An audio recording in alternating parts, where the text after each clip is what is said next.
We got a pretty full room so far. Anybody here for the open house?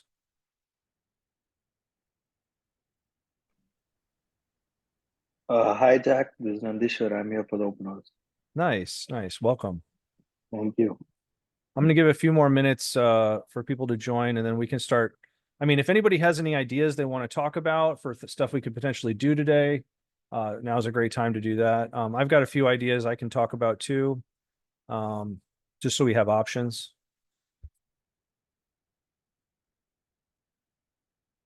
If not, that's fine. We can figure something out.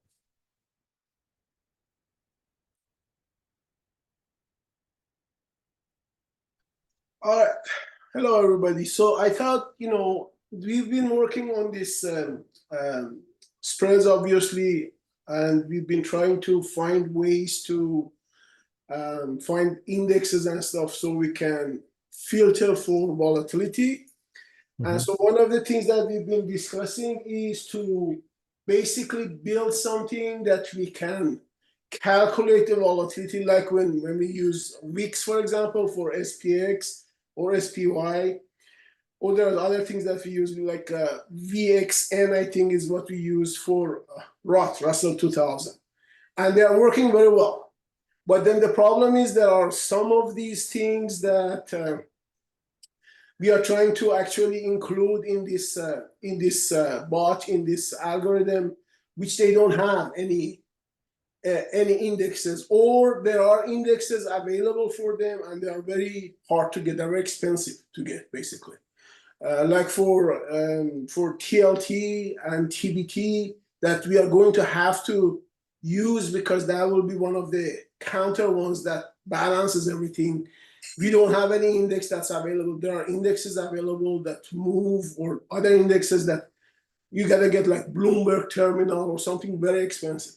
So having something this built, I mean, I don't know if you want to do it tonight, but that's an idea to think about for tonight. Having something like this built will be very useful, not only for this algorithm, but for anything that we like for Condor, for example. You want to do a Condor on TLT, for example, instead of just SPX, to see how that works. And you can use that to filter for volatility again the same way. And having something like this and testing it and see how close we get it to weeks, that'd be very valuable for the entire, activities that we're doing. A lot of other stuff also.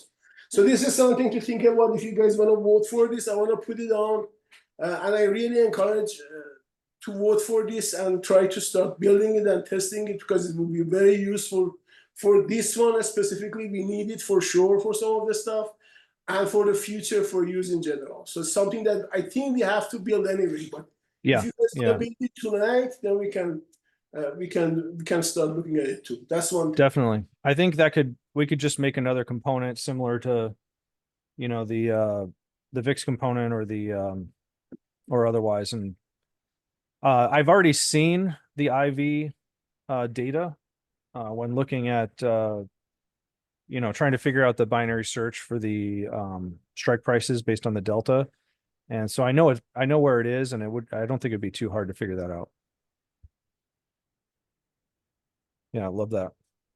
Hey, hey, Jack, this is William. Hey, well, Hey, I had spoke with Rob, I guess it was a couple of weeks ago about an idea for martingale. I okay. know the martingale process that you use today is typical, meaning that, you just double after every one. Hmm. And I was telling Rob, I said, one of the things that I've done like if in a casino, if I'm doing martingale, instead of assuming that what you have is like one bankroll, right? Is what you're doing in the options thing where you're going to double every time you lose. But my what I mentioned to him is this, instead of assuming you have one, split it up into five. So in other words, if you lose, and just think of five columns, okay? And so the Okay. first column, and we'll just use a table game just to make it easy to understand. So if Sure. you're on roulette, for example, and we're going to do black all the time. And so let's say the first column you do 25 and you lose, no problem. Second column, it has not lost yet, so you just do 25 again. And you keep doing 25 until you go through all five columns And when you start back over at 1, because you lost, that's when you double for that particular column. You follow me? So Yeah. what you're doing is you're spreading out the risk, and not you're minimizing blowing out your account on a losing streak. So some of those columns will win and you'll still stay at 5. But the columns that lose, you double, but you're not going to double immediately, and you lose on the next column. Follow me? Not for column 1, for example. We're on column 2. You're not going to double because you lost on column 1. Whatever your standing is on column 2, that's if you double or not. And so you keep doing this until eventually that column you're going to win, and it's going to go back down to 25.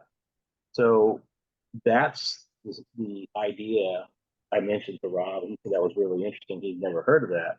I think that's a good way to cut through a series of losses in a row. Yeah, no, absolutely. We might be able to test that out pretty easily as another variant on our EMA spreads, because we have a martingale component in there. So what I'm kind of picturing with that is that, like, you're just sort of averaging that over a certain number of events. Yes. So it's not like you're gonna, you would double. So I guess if you had 5 in a row and these were, days that you're potentially trading, it's almost like Monday would always be Monday, Tuesday would always be Tuesday, etc. Right. And it would loop over. You could do it that way. Yeah, you could do it like that. Okay. If you're doing one trade a day. So would you sort of envision it like a per trade basis? Or like, because our system, the algorithm we've been working on sort of will decide if it's a good time to buy a spread. It buys a spread if it thinks so, and then it'll wait a certain period before it does that again, but it can hold multiple spreads at the same time. So kind of like, I'm trying to think of like how you would see assigning those to like a martingale. Would you see it sort of as like a single like spread is attached to a martingale, or like, you know what I'm saying? Because like there's multiple events that could trigger a loss, and that could be per position or per, just for well, and to emulate your example on a table game, that's like saying I'm playing multiple tables at the same time. Yeah. Right. So what you're trying to do is minimize risk at a table. So if you're doing multiple tables at the same time, you'd have to do multiple columns per table. It seems like you could just call that, like, you could just, I was going to say per position, but it's all on the same underlying. So it probably just makes sense to do round robin based on, like, it's like, okay, it's time to buy a spread. Or you just simplify it and you're like, okay, we're going to do, either 0 or 1 DTE and just do these really quickly. I think if it's the same element, it's okay. If you're doing multiple underlyings, then it's different, because one could have a series of losses that messes up the whole. Well, let me think about that. All right. Well, let me add this to the list of things to consider to work on this evening. So, we'll call this a long martingale strategy or component. It could work. It could work that way too. But I was just thinking, if you have one underline that has a series of losses, but the other one's not, it just depends on when you end up on that column. That losing column could have turned into the win. Yeah. It could cancel it out. So it could possibly work. That's cool. But that's the best way to not blow out your account. Yeah, that makes sense. Yeah, because just like, there's clearly times where you could take 3, 4, 5 losses in a row, and maybe it's really rare, but then you go from, a great position to having nothing. So we're about, oh, there's Stacy again. We're about 15 minutes in. I guess I could start talking about the ideas that I had, and then we can put up a vote. So Ali mentioned writing the IV component, which would help us with the options EMA strategy, and also just any other strategy in the future that doesn't have something like VIX to rely on. And then I know we did, I think it was last week, we worked on the ratio risk reversal strategy. So we could pull that back up and sort of revive that. I don't know if we've got our member here who is sort of championing the idea there. And then well, obviously the long martingale component that you just talked about and sort of testing that out.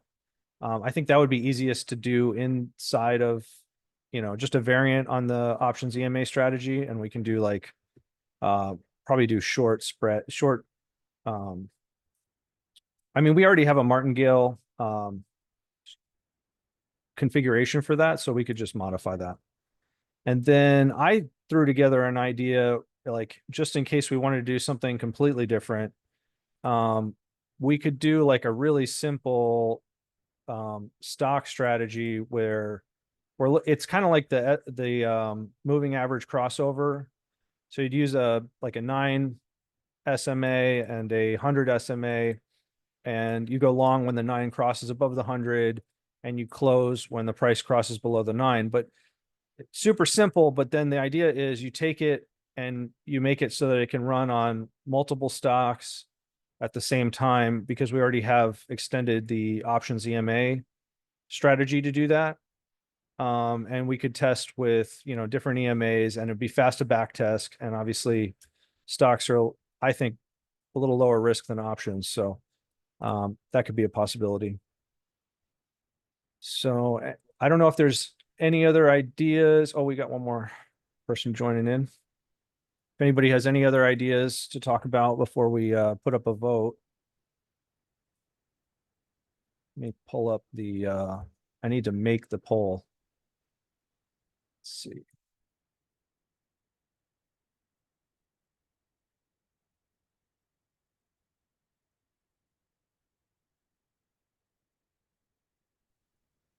I was kind of looking into the options for crypto stuff, Yeah.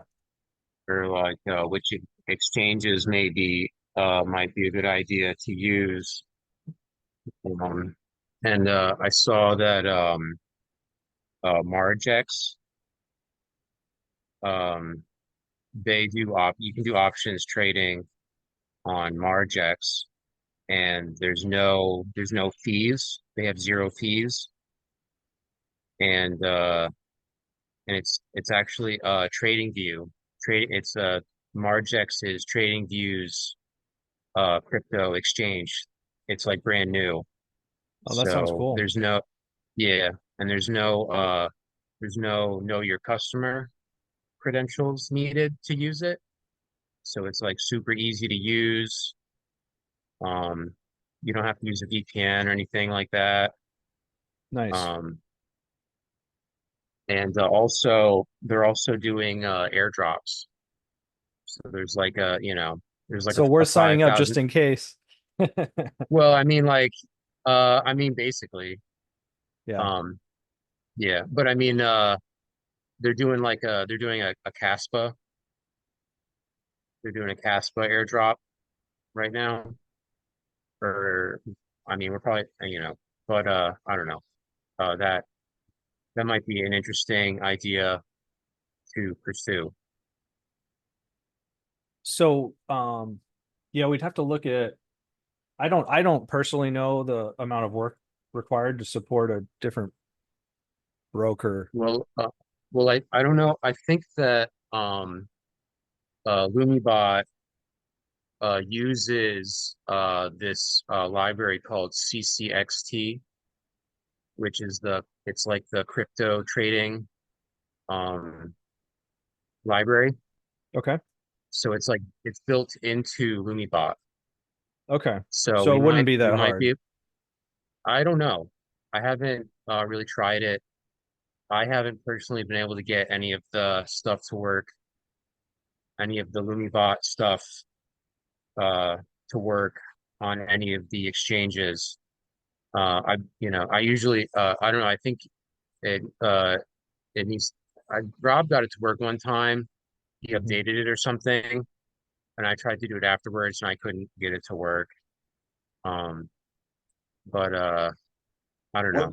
What It's broker are just you? that's an idea possibly. Well, there's also, that's just one exchange, that sounds Mhm. good to me. It sounds like a credible, you know, if it's affiliated with um uh trading view, then I think that's probably a pretty solid project.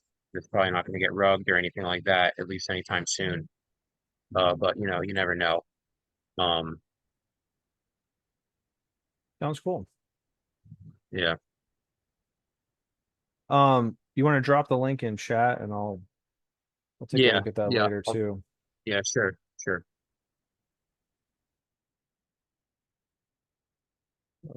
Save this. Do I get everything? So I got IV component, updated risk reversal strategy, long martingale component, and then a stock multi SMA cross strategy, which would be a simple stock trading strategy. Did I miss anything? I think that's it. Now, let me see if I can send this out. We can all vote.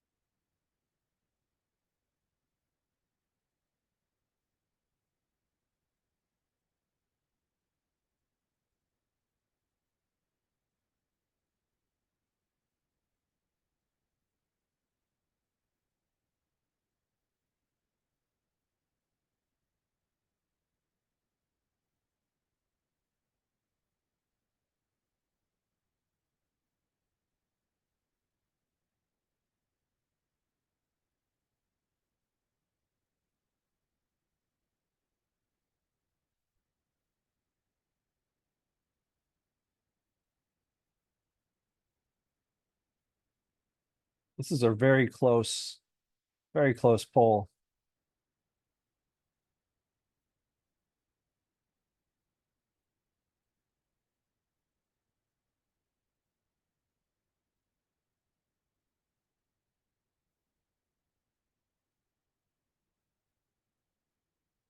We'll give it a little more time. Let's see. We got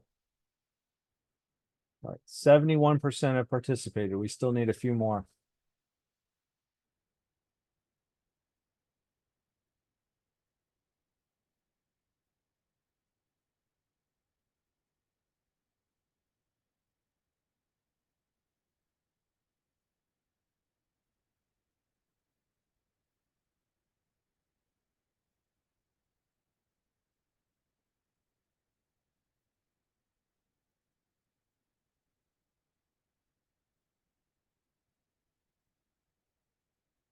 Give it a little more time.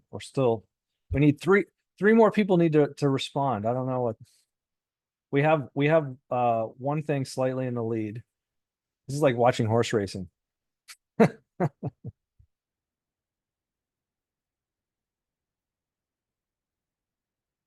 78%.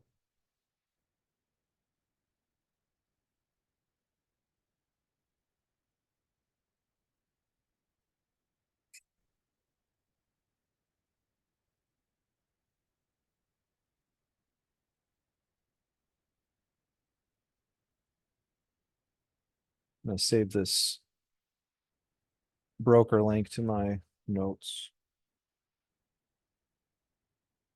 All right, looks like three people don't want to answer, so I'm gonna end the poll. And we got the generic IV component slightly in the lead here by, it looks like, 1 vote, with the SMA cross coming in second. But let's hold on to these ideas because, you know, next week we could always revisit. So that's great. All right. So I guess I will, whoops. Yeah, didn't mean to. What's that? I'll share my screen. Let's get the right. Can everybody see that? Yes. Awesome. Yes, obligatory. but if you could magnify a little bit so we can actually read the stuff. Great. Yes. Give me 1 second. Oops.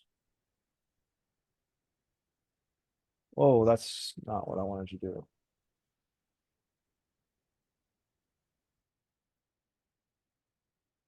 Why does this always give me trouble when I want to?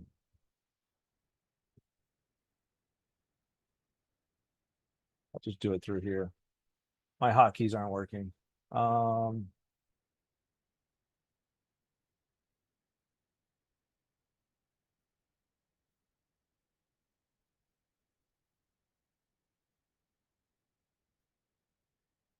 That really needs to be a hot.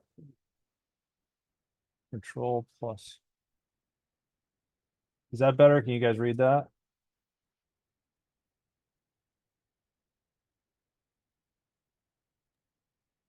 Getting better. All right, a little bigger.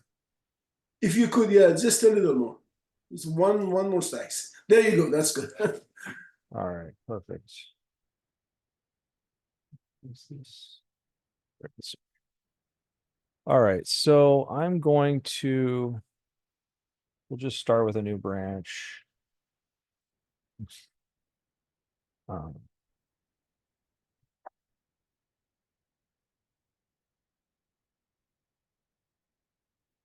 Okay. Just so any changes we make, track on that branch. Let's see, components. So we'll just start with we'll take a look at the ticker threshold component and probably just duplicate that. And, you know, if we finish this up quickly and it just works, like we can move on to one of these other ideas too, and see how far we get. Because we have, you know, like 4 hours, so.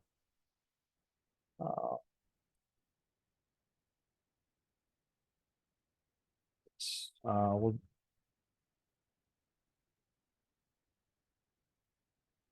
what do you think? Like IV threshold? Yeah, That sound good? works. IV. Yeah, IV. No, but when that will be confused with just IV itself. It's like you say, like. Maybe we should talk about kind of what you're thinking exactly. Well, basically, VIX is like you have right here. This is I Yeah. guess this is what we generated using the cloud.ai thing, right? Is that the same one? I mean, you mean this code here? Yes. This code I wrote. This is the component. This is the component. Yeah. Okay, so I sent you another one that already to use. I don't know if you have that handy, but I sent you one that basically calculates. So what it reads is it reads a bunch of option prices, and based on that, it calculates. And that's exactly what VIX does too. Now, VIX might be doing it a lot more sophisticated, but this is a good approximation of what VIX does basically based on the option prices.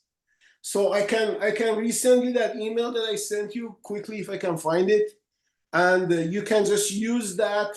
So I asked basically Claude.ai to create for me a function that would basically read the option data from any ETF and give me a number that's similar to VIX for that ETF. So basically ETF, so VIX is for S&P. So we want to do some, say for TLT.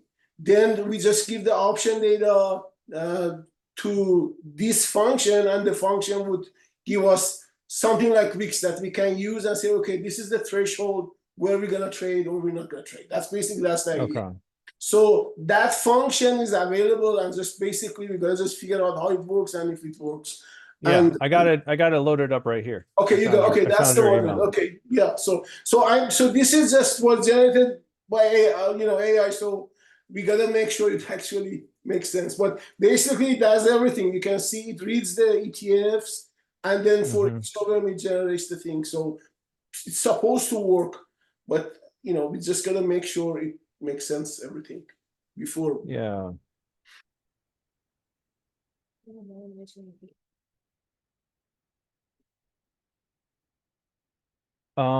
Let's see. So we would need to bring in, where's the API key? We could just, And it's set it up for Polygon too, so it's already even for Polygon. I'm tempted to just try running it and see what it does. I would do that. I would just do that and then just do it for SMP or SPX, Alright. and then compare with Wix. Don't steal my Polygon key. I'll regenerate it or something. Let's see. Maybe we can step through here, see what it does.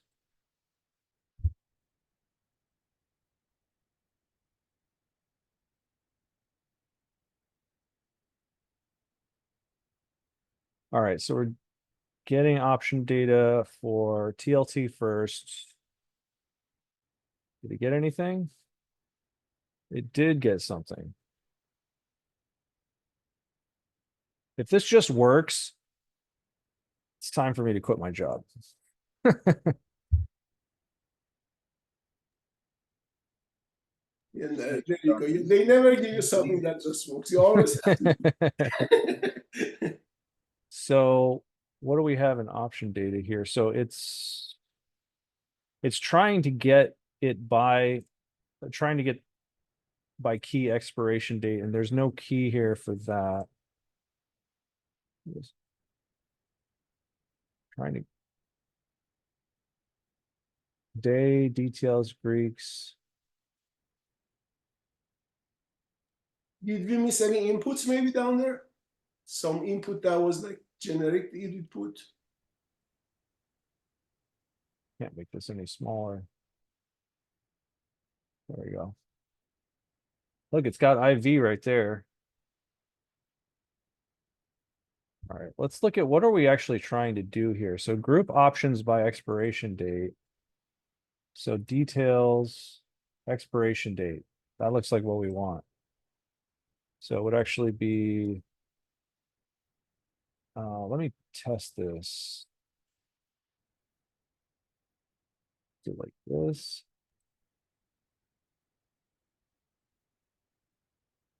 Next.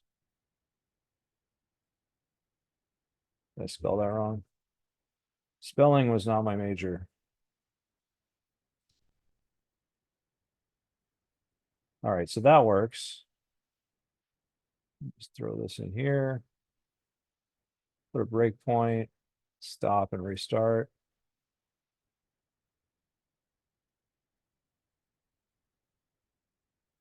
We don't need this anymore. All right, so we got an expiration date.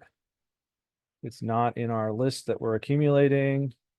We append the option. So this, we just go to here, we should now have a list of expirations by date, which in this case is just one. Does that make sense? What are we trying to do here? I guess.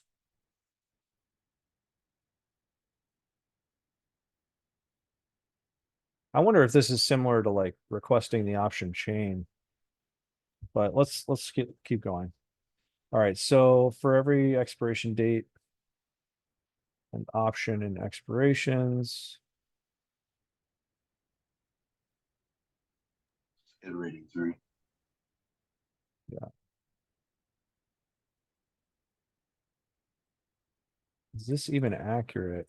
What are we, oh, we're dividing by 1 year. So it's getting the difference let's double check this.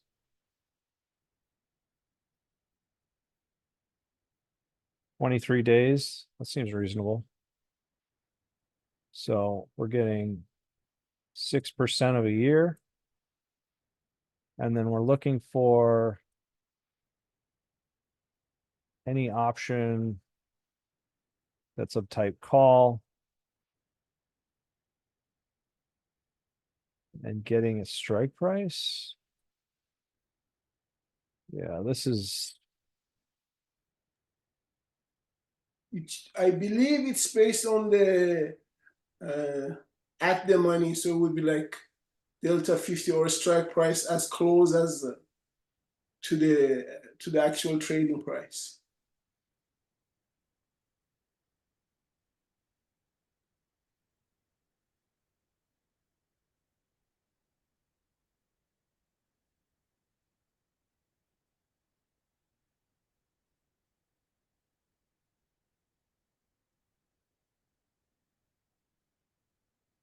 so if the absolute value of, so the difference between the last call and the last put, if this is less than,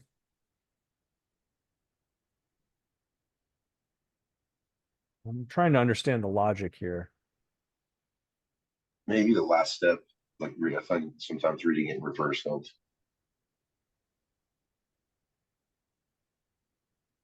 All right, calculate contribution of each option to variance.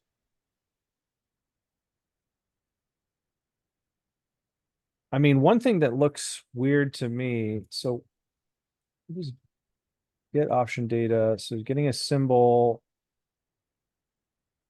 getting all of them between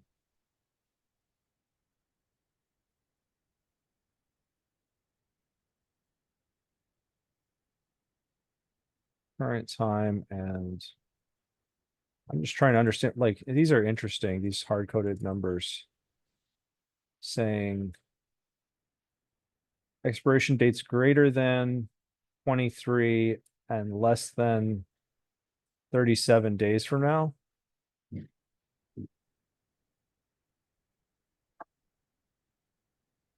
Okay, well, we'll just accept that for now. So these are probably based on empirical data that they have used to come up with the most, the best expression for this purpose of this calculation. So let's just go with those. I mean, if this is all right, but I'm gonna, since this crashed, I'm gonna just run this again. Pretty fast.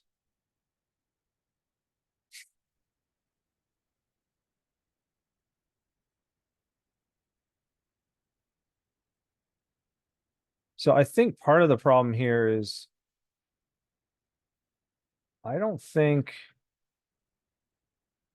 do these have type? Yeah, I think this is again an indexing problem. We have a list of options, but type I don't think exists. Yeah, it doesn't exist in here. So what we want, what is this? Details, contract type.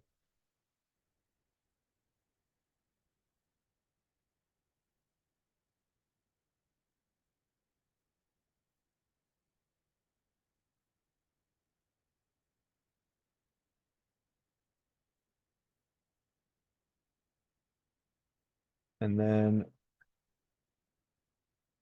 I am not sure if this is going to work.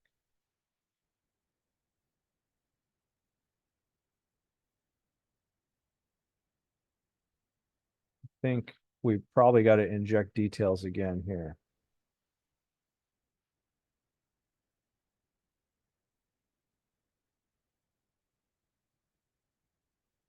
Let's see if we can get to the next breakpoint if we restart this.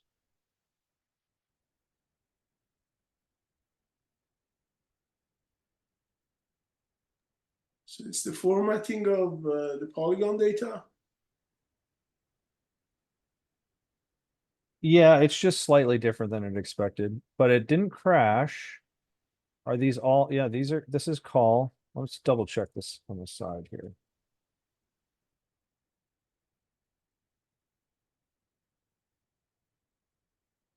Call. What is this?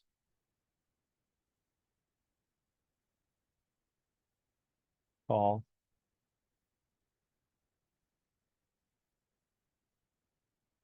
Yeah. All right, let's try put.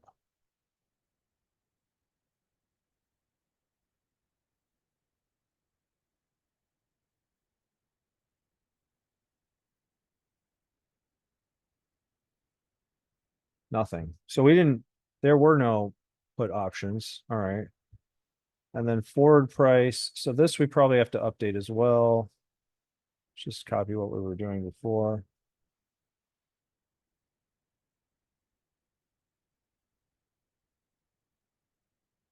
Where is it getting the last price?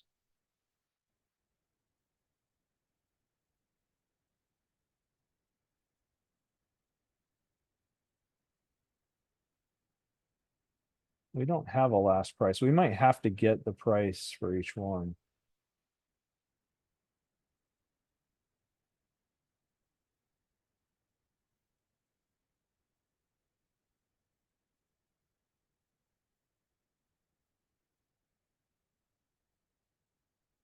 Same.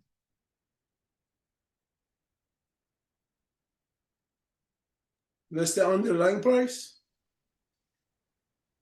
So, I mean, wouldn't this be the price of like the last price of the option itself? Yes, so it should be there. I mean, I don't see it. So details, contract type, strikes, Polygons data. strike price, ticker. You got Greeks, IV, underlying asset, but we don't have any actual price. No, it's not there. Yeah, so I think what we would have to do is get the price for each of these, which again, it's doable. It might take a little bit of time, but that's not the end of the world. But what is this used for? This is used, so it's taking the strike price of the option, and if the strike price is less than the forward price, less than or equal, and it's a put, then it does this calculation. Otherwise, if it's greater than the forward price, which this is actually, and it's of type call. So what happens if neither of these are met? Then it's just the strike price. No, variance is 0.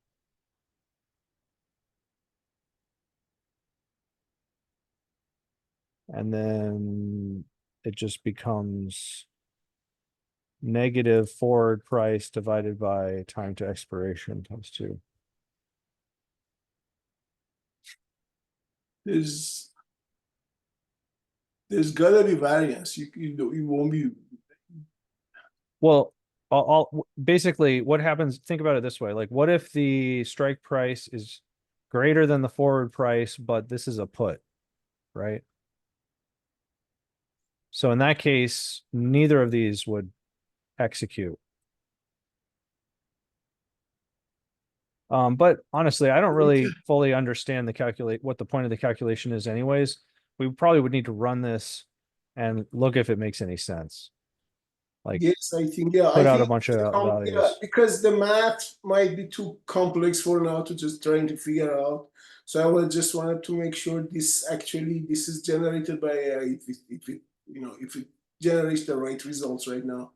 And if it doesn't, then we can just go back and ask it to give us, Is this just squaring something in Python? I actually am mostly yeah, a this C is sharp square. Yeah, engineer. 2 stars means square. Yeah, 2 stars is power. So K to 2 star 2, that means square. Yeah, okay.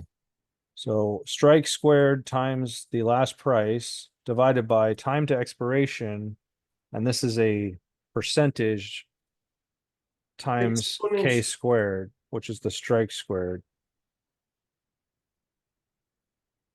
I wonder why you need the strike squared both on the numerator and the denominator. Doesn't that cancel out? Let me see. Think about it, like these are all scales. I think that just means these k square terms go away. Isn't there any minus plus or anything anywhere I can see it really? No. Option last. Yeah, they would actually cancel out. That's true. So It's my idea. So I'm not sure that this is gonna really get us what we want. I mean, unless we really just want the last price divided by time to expiration, and then in that case, so like if these cancel out, then we're left with this. And then these are the same. So why do we even need this condition then? Then we could just get rid of this. Strike price basically goes away. Can you scroll down a bit to the bottom?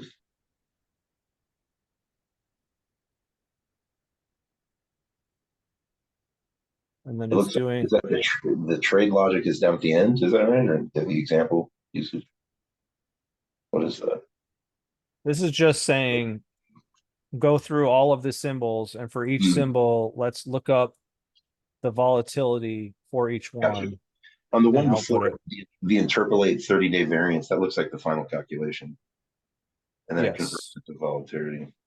I would have to look up what this function does. I don't I would actually, honestly, in this situation, this is exactly to me a great use case for AI and ask it to interpolate what it's doing here. This is what yeah, for sure. Let's see. Might even just grab the whole function. Well, let's ask about this. Target.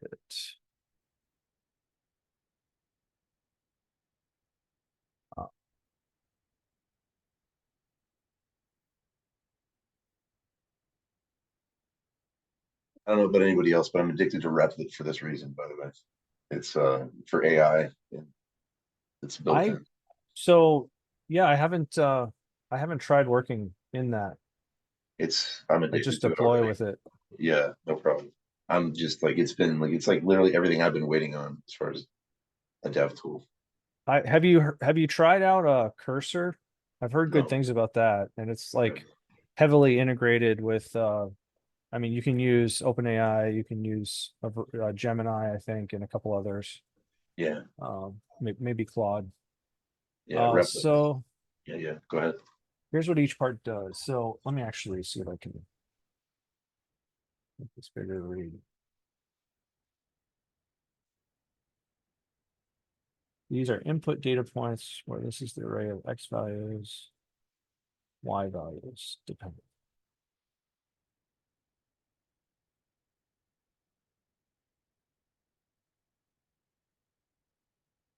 Okay, so it's just making like a linear graph that you can then have an input and an output from. Exactly. It's like the setup math for the final routine. Exactly. It's making the sub calculations. Creating the Yeah, table. so at each expiration day, here's every X value, here's every Y value. They're supposed to be sorted and they're pairs. And then you're gonna have like either it's like a line graph. So then I'm guessing you pass in. All right, let's see what it says. Kind linear, specify type of interpolation. Okay. Fill value, extrapolate. This option allows a function to estimate values outside the provided range of X. Okay. So it's just like it would keep interpolating outside of the range.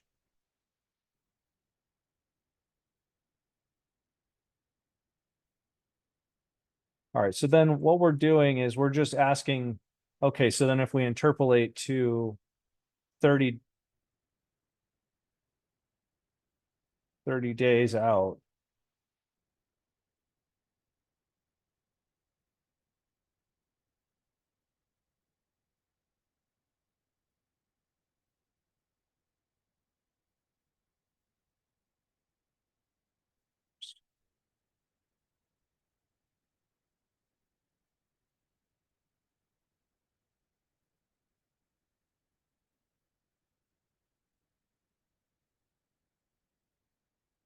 We get every option price, divide by the time to expire. This is per option.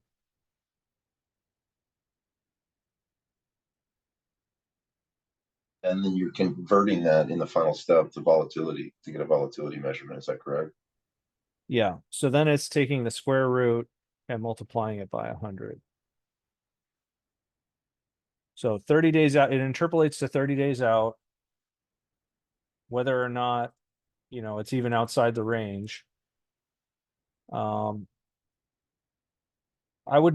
need to get to this point where I don't think we have good data yet to try this out, but that's interesting. I mean, it seems reasonable. Seems reasonable. I'm not saying this is The garbage yet, variance, but the variance units don't make sense. I mean, option price divided by time to expiration. The variance is supposed to be unitless, right? I don't. Anybody remembers variance is unitless? So I don't know. But anyway, so the units are not canceling because that's dollars. The other one's like a time. So if variance is unitless, this equation doesn't make sense. Like mathematics, whatever, you know, the way we did this. So maybe you can ask this ChatGPT how to calculate this variance thing. Maybe what is this called? Like what is it that we're trying to get? Like it sounds like you so you want to get a number, like you get a VIX number for this PX, you want to get the return statement at the bottom, the very bottom. It says basically we're returning basically an index. At the final value, you're basically just giving like a, so this is part of the script. It's a partial, it's an indicator. It's basically what it is. Okay. Right. So basically what you want to get is a number like VIX you get for S&P. You get a number for this specific ETF that you're looking at, like TLT in this case, right? The first one is TLT. So you want to get something like VIX so you can say, okay, volatility is too high or too low. That's what we're trying to get. Yes. I think we said it already 3 times that's what we're trying to get. Yes.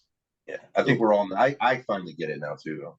I get what you're saying. It's a volatility index that you made custom that's similar to the VIX. Yeah. But it's just an indicator designed to work with another in conjunction with another algorithm. Exactly. Another ETF.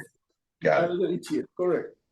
And that's vital to have it to be able to continue with the other So I'm going to start with the code that's working and be like, can you help me write a custom indicator in Python that would represent the volatility of a just say VIX like so it knows exactly what, because it's gonna give you just the volatility that way. Just say we want a VIX like indicator, and I actually asked this one too, and it gave me some stuff too. So this one that I gave you was from cloud.ai. So maybe this one, the GPT, give you a better get a better thing. So, but you want to mention VIX like so it knows what we're talking about. That's the key thing.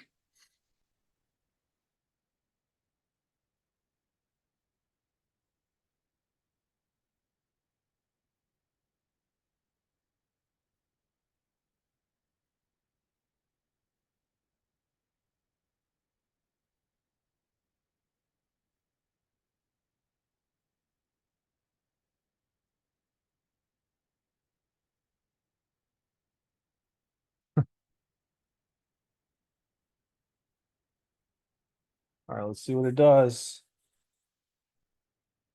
All right, GPT-4, are you better than Claude? Let's see. It's very similar. Last trade price. It's very similar. Call interpolation, put interpolation.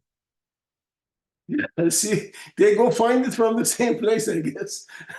They copy it from somewhere, I think.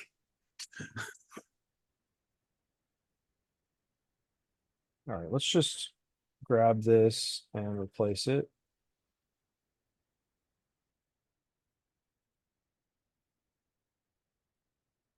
All right, so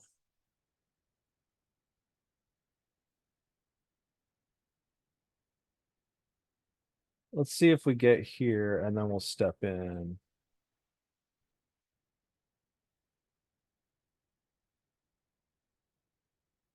So we have expiration dates. Timed it this, that's the same. These are the same. No put options, probably, yep.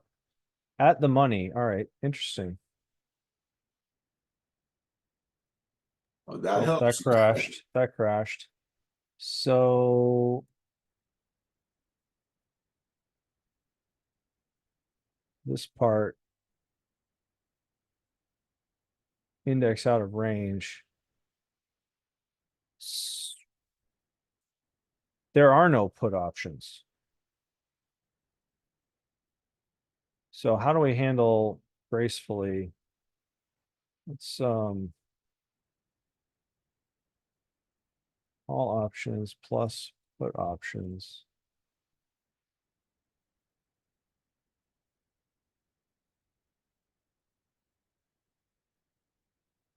We do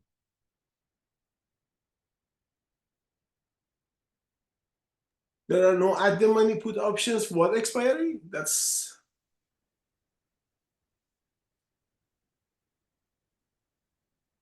this is getting too weird. I'm just gonna do it this way. Let's make this cleaner.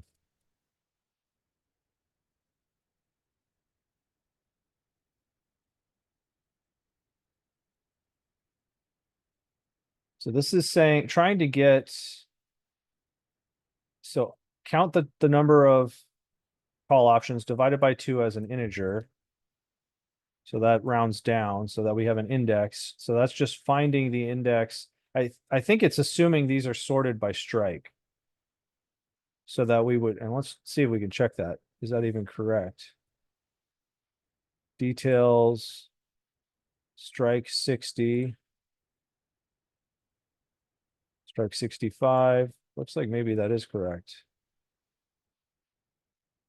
Strike 75. Okay. We'll assume that's correct. So this should get us sort of at the money. Yep.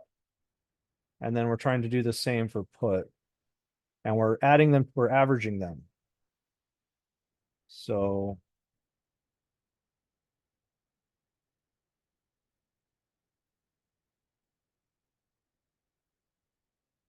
I can type. We could actually call this A2.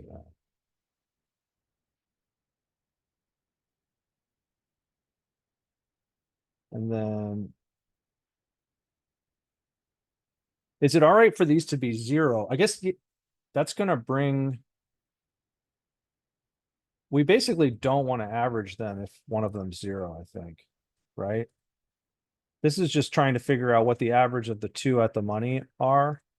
But in the case of put options, if we don't have any,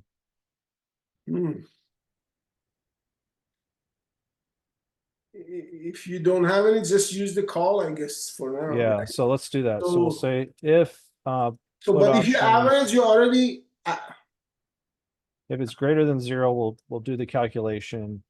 Else we're Okay, just good. gonna Yeah, that makes sense. take the call, and then we'll have to kind of do the same for this too. Yeah, if the call is not available, then you want to do the same for put. So we kind of, I hate this logic here though.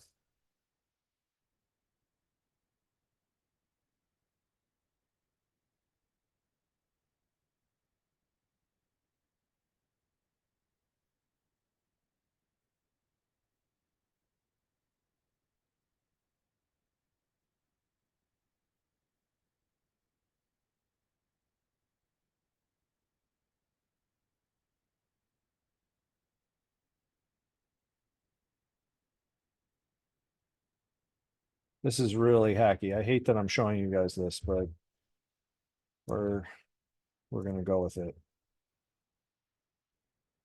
Oh, I will find a way to make this better. But essentially, if there's no call options, then this will be 0.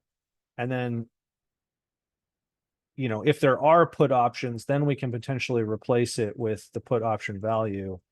If there's no put options, we try to use the call option value, and if there's neither, they're both going to be 0. So I think this works, but it's ugly as hell. So now we just do call option at the money and put option at the money. I mean, Yeah. what's the expiry is 30, right? 30 expiry. There is no at the money. Like either one that makes it should be for TLT, right? So it's looking between 23 days out and 37 days out. For Yeah, an so maybe expiration. the expiry is not correct. Maybe it doesn't get the right expiry, and that's why something's missing. Because if you basically, if there's gotta be at the money, in 30 days expire. I mean, there's gotta be option prices. It's not like out of the money something that would be missing. There's gotta be, and TLT is very liquid. So something, if it's missing, something's wrong. Maybe it's just the data missing in that polygon too. That's a possibility. But there's gotta be that data available.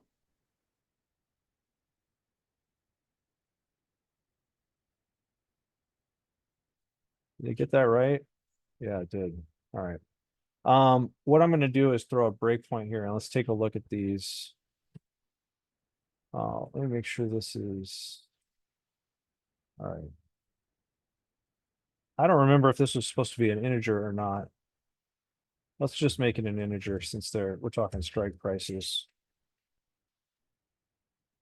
Yeah, that I think that would be no, that well, not really, no. It's remainder, right? Well, so this, I believe when you do 2, it's just it's not a remainder. Modulo is the remainder, but I think this just casts to an integer essentially. Oh, So it's okay. like Okay, then it's three. you don't have a fractional value. Yeah.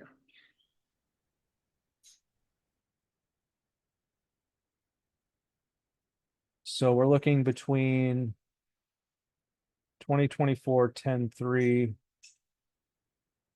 and 2024 10/17. Does that make sense?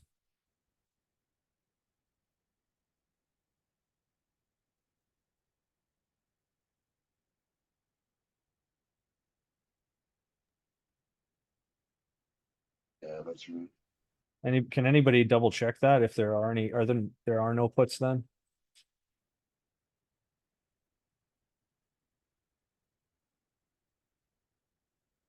I actually don't know how to check that, if I'm being honest.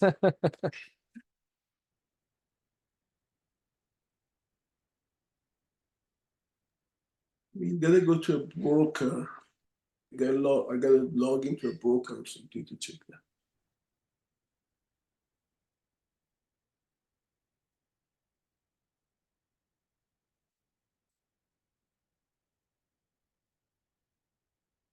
Okay, this looks good.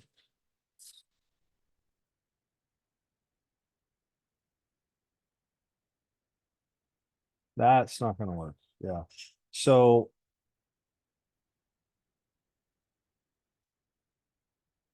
there is no last trade price. Like, because we know there's no prices. So what do we want to do here? This would be easier to get in LumiBot. I don't actually know. Here's what we're gonna do.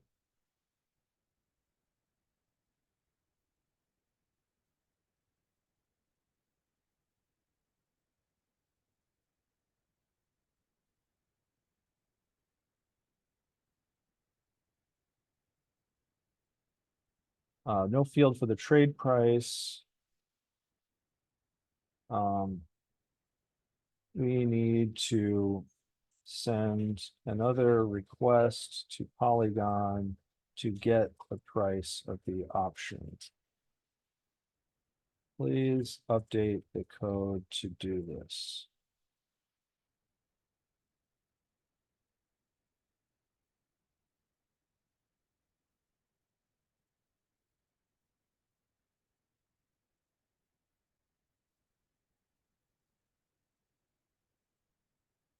Hopefully this get option price works. So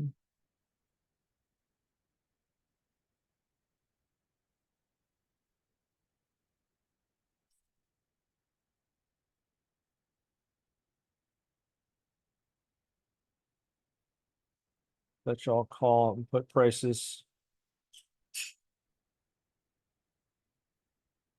This is down at. We got the strikes already, yeah.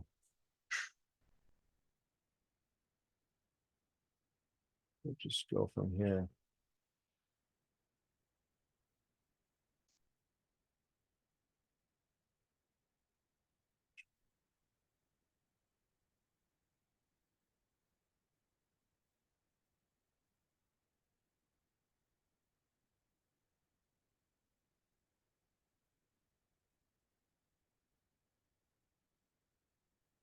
All right. You guys want to take bets if it'll work?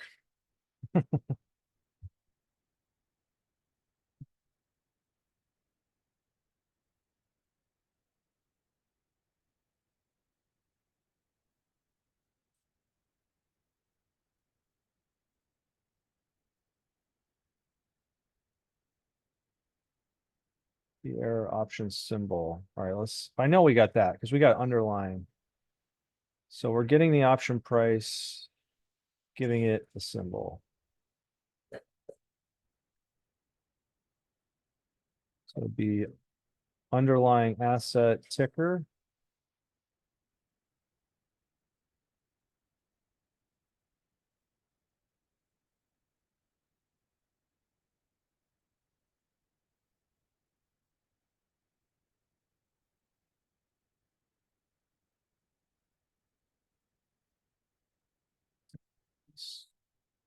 Try that again. Oh, I made a mistake there.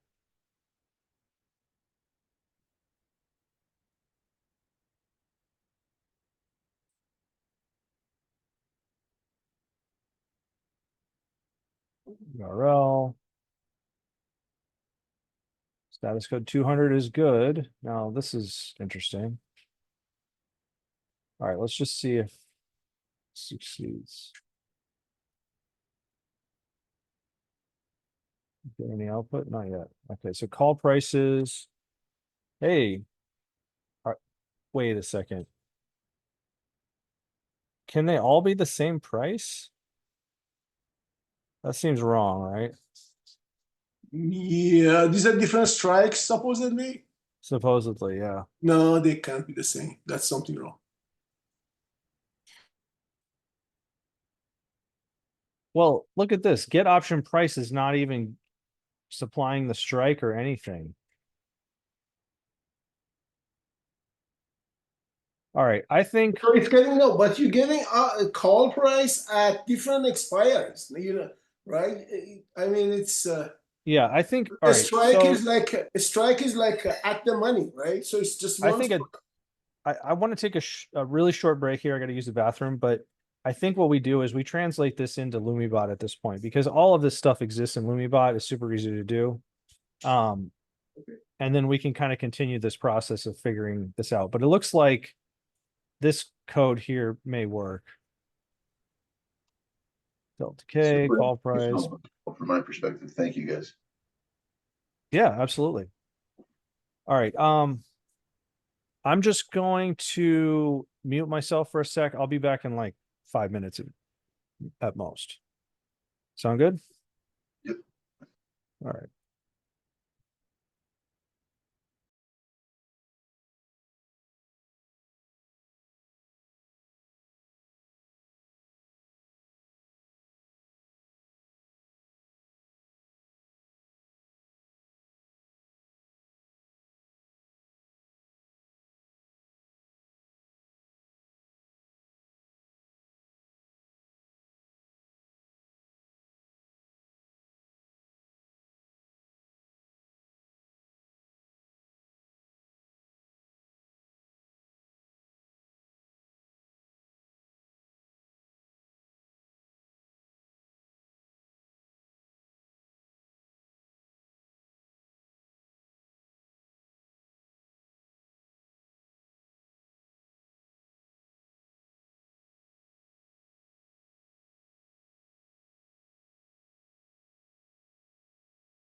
right, I'm back. I missed a couple people.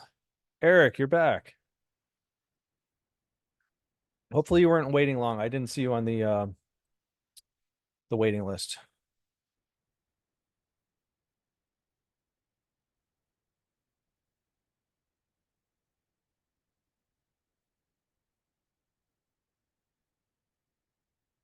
All right. So for the newcomers, what we're trying to do is we're testing out some code that was AI generated to sort of figure out a VIX-like calculation for things that for underlyings that don't have a VIX. And the code looks promising, but there are no we don't have the ability to get the basic prices of the options in this version of the code that was spit out. So we're going to translate this over to LumiBot, and then we should be able to finish it and test the results and see what it looks like. All right, so let's go back to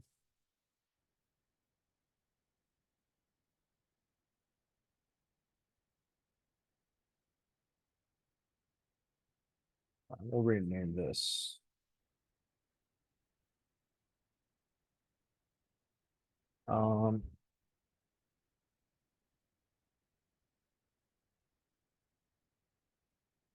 We want to call this the VIX-like.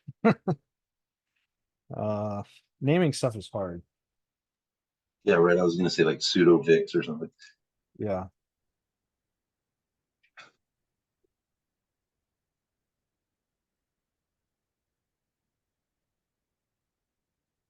Did I even spell that right? I keep doing this wrong.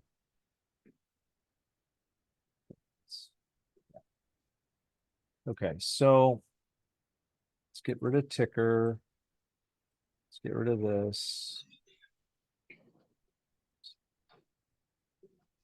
So we will want a min and a max. It makes sense. I'm going to comment this stuff out for now. I don't think we need this.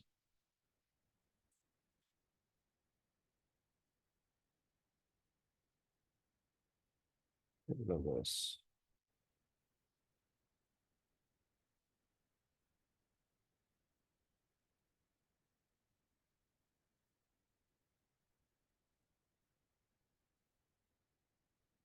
I'm just going to start fresh on get value and just go with the time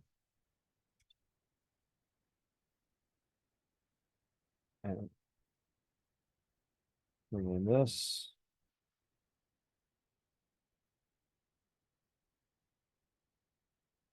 Add it to the list.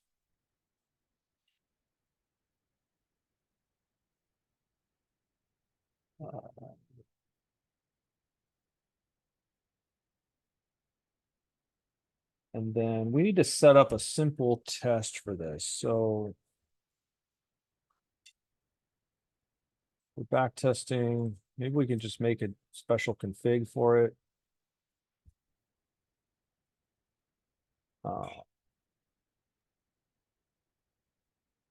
Just call it the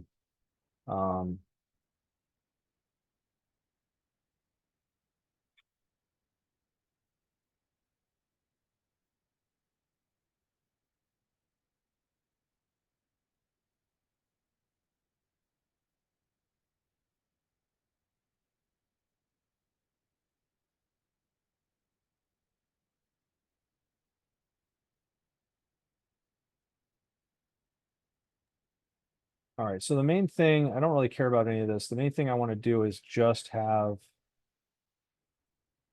the variance test component.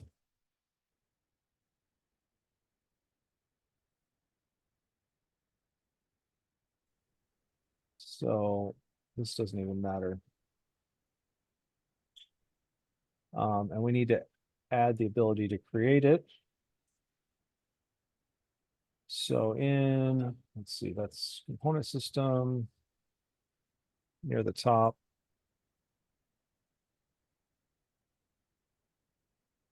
Create component by name.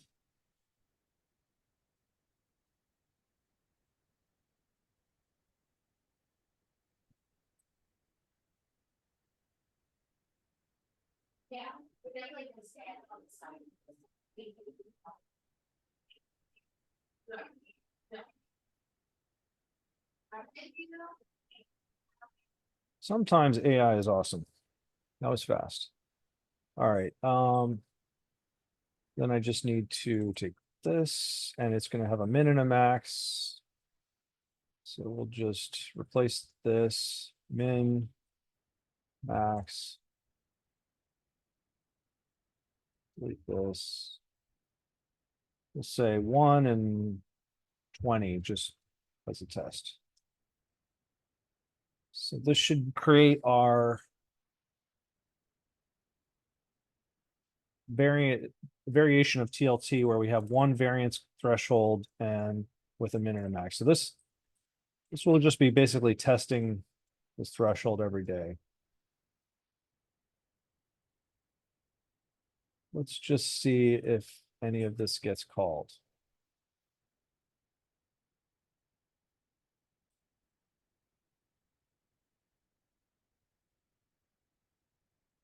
Actually, where is the other one in the logic?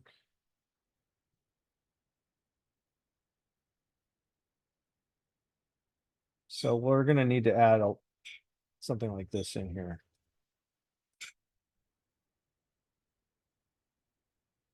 Check if the variance threshold is met.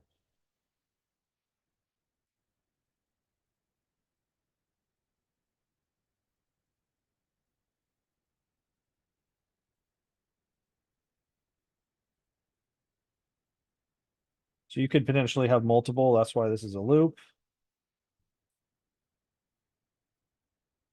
We'll go through each one, check if it's not met, then we stop for the day. That's it. So let's just make sure we actually get the threshold here.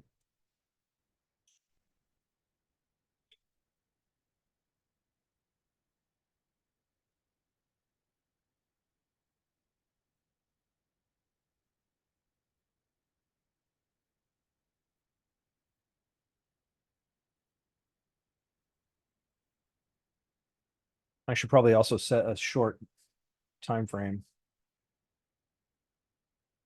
So we got one component. That's a good sign. And we have no actual code here yet, so that should never be met. Oh, and we have an error. Whoops. That just stopped.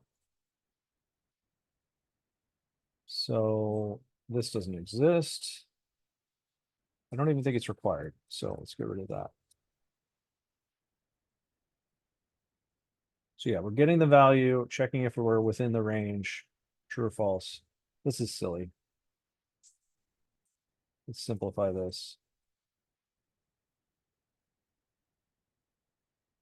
Same thing. All right. So now we can start bringing this other code over.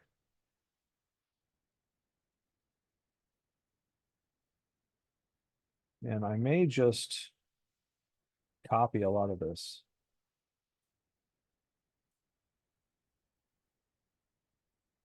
Let's take these two functions.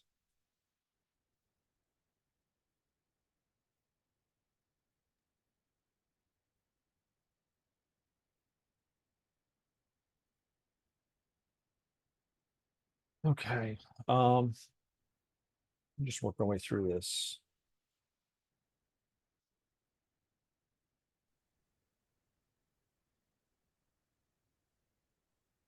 So in the case where we're executing this, we're going to want the option data based on like our current time. So if we're back testing, it's going to be Correct. Yeah. So 30 days ahead of whenever the test is being done. Actually, you know what? We can probably still use this same function, but this would, what kind of sucks is using this function means that it's not going through the whole broker system. And so if you change out the broker, it's still going to try to use Polygon. So we could kind of be coding ourselves into a corner here. We use this. Well, right now, just showing the logic in it and the formula works would be just, Yeah, so maybe for now we leave it, and then you can refine it to work with it. refactor it, yeah. So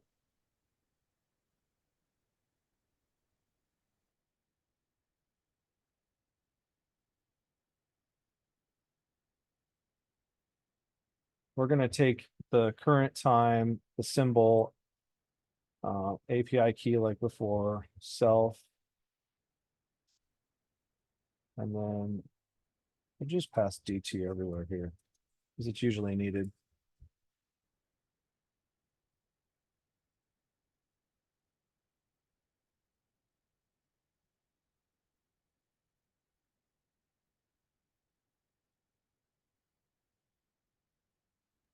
It's gonna take a long time to, if we add it to the actual algorithm, it's gonna take a long time to actually backtest, right?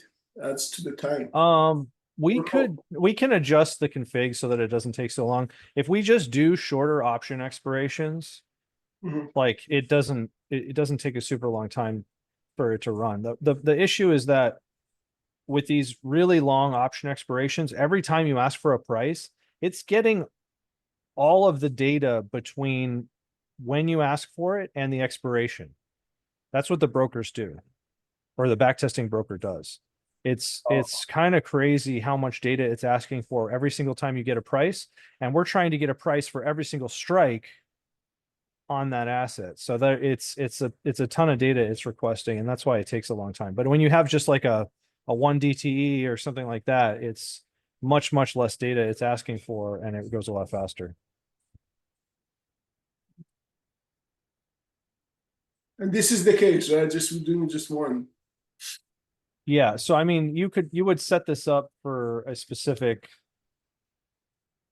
asset symbol. That makes sense, right? Or should we call it like ticker or something else? Asset symbol, okay? That works, yeah, that works. Symbol and ticker, same thing. Yeah.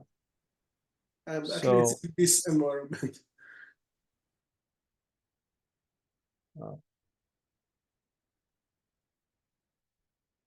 There's gotta be a.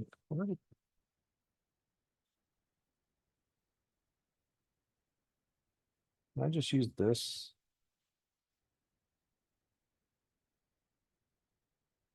How do we import this?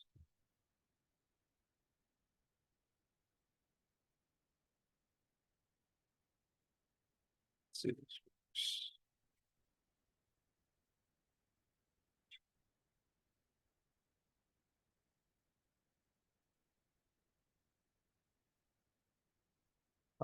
We need that requests.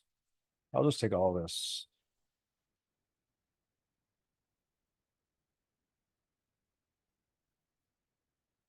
Some of that may be redundant and not needed. Let's see. All right.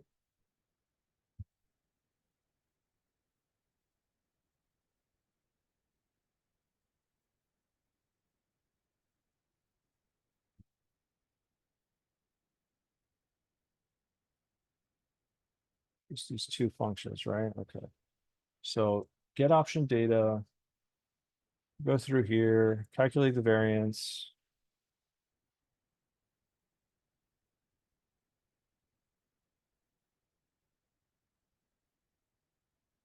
Oh, and then, so since I just added the asset symbol, I should update the component system here. So I didn't think of that before. This asset symbol, and then we just update this. Hey, look at that. and a comma.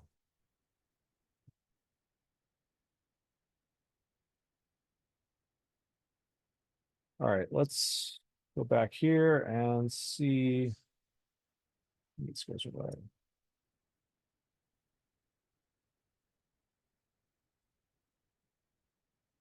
Oh, we got some warnings up here.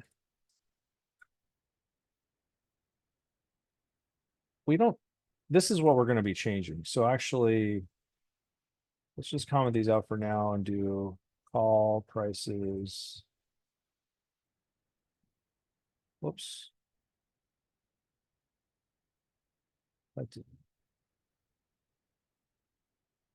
Put prices. Just to get rid of that warning. All right, let's see where we're at.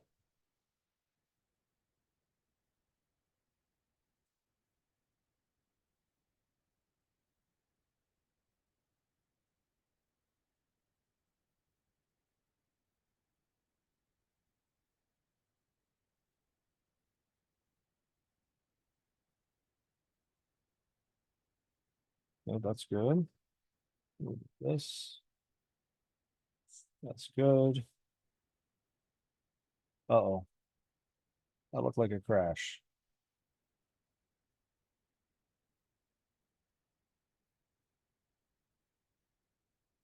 Oh, I know what the problem is. I accidentally didn't put self. So where is this? Self DT. So I was passing self as DT, which is why that failed. Let's double check. You want to pass DT.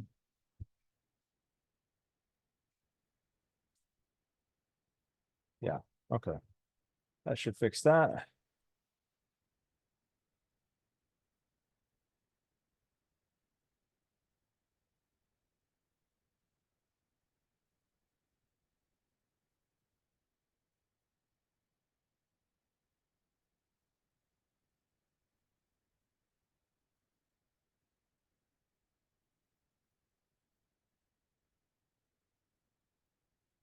No. Oh, symbol is wrong. Where's our call stack?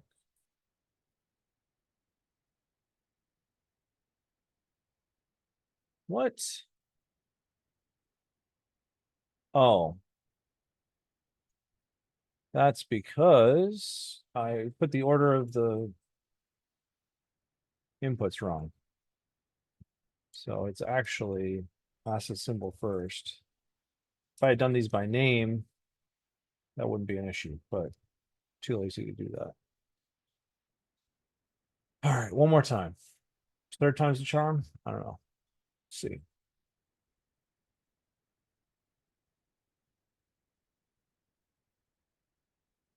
So I just want to see it start running that code before get prices, and then we can move on. Or get the options at least, and then we can get the prices. Still nothing. Symbol's good. API key looks good.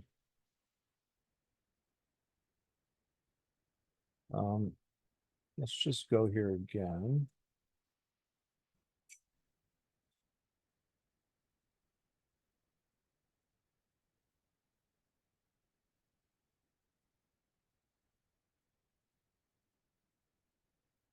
What could be wrong?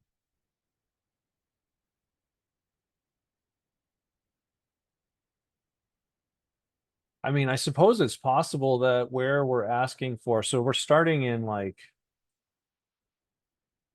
what is the time? It is 2024 6/3. It's not that long ago.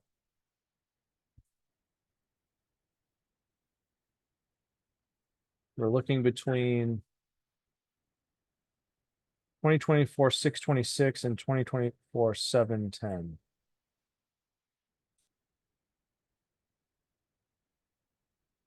The June to July. end of June, early July this year.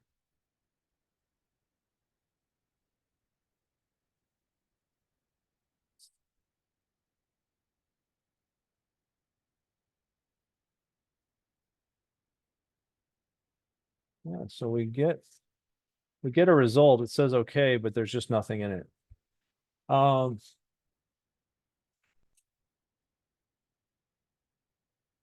Let's just, all right, we're gonna save these off. I want to try increasing the range. Just do, let's do from the entire date to like 60 out.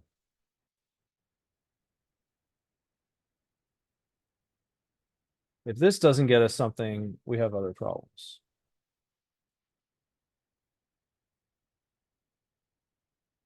I wonder if there's like an issue with this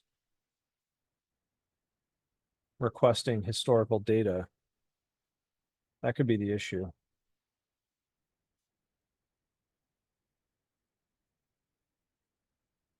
If that's the case and this doesn't work, then we'll switch over to going through the broker.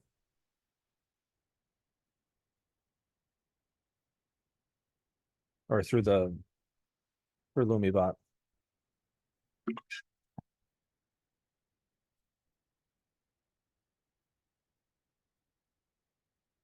So we're looking from 6.3 to 8.2. Still nothing. All right, I think we got to change how we're getting our option data. Oh, that's kind of annoying. All right, so let me think of where's a good example to pull that from.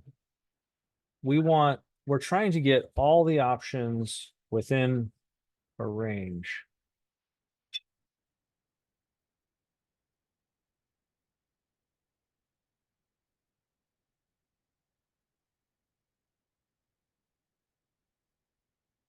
Historical prices.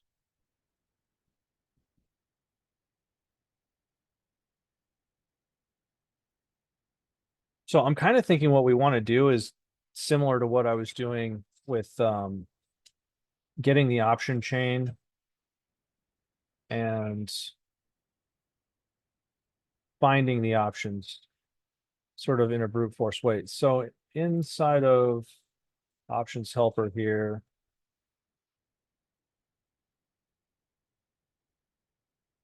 the binary search, well, even actually just exhausted search.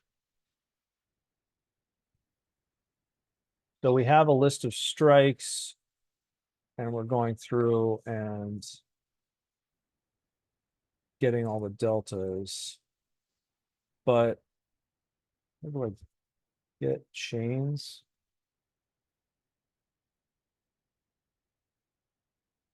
Let's start with this.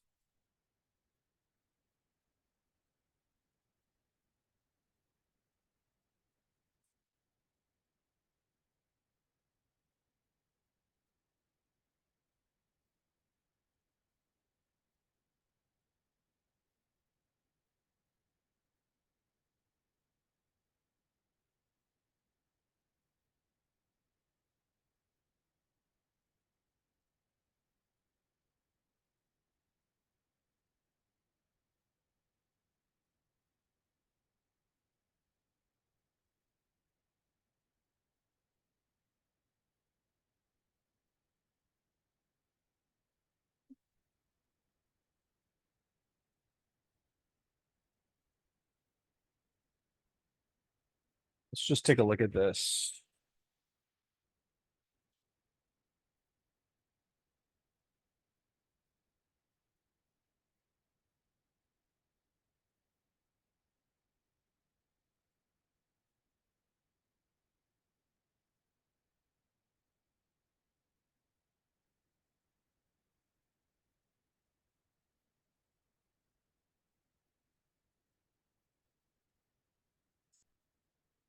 Where did I break this? Data source kitchens. Oh, my bad. It wants an asset, not the symbol itself. So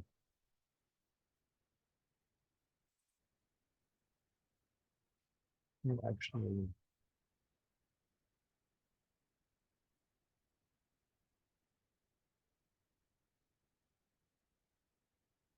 um,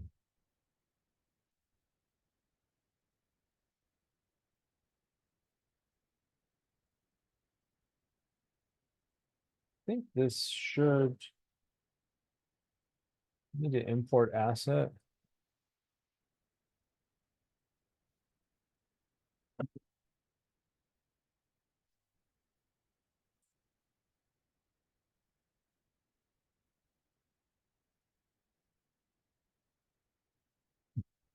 Okay. Hopefully this works.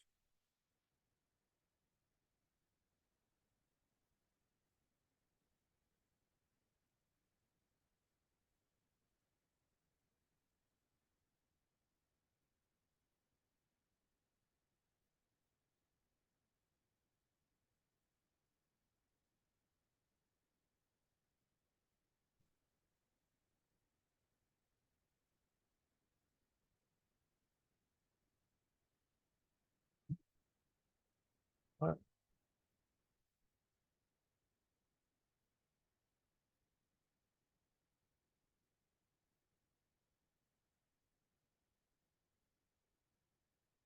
Why am I not getting anything here? 10. Crashing.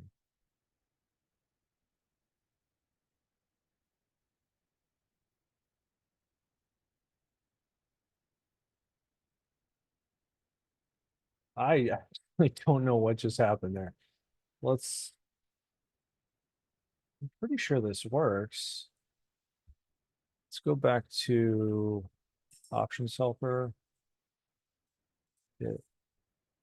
Sure. Change. I'm not sure what that,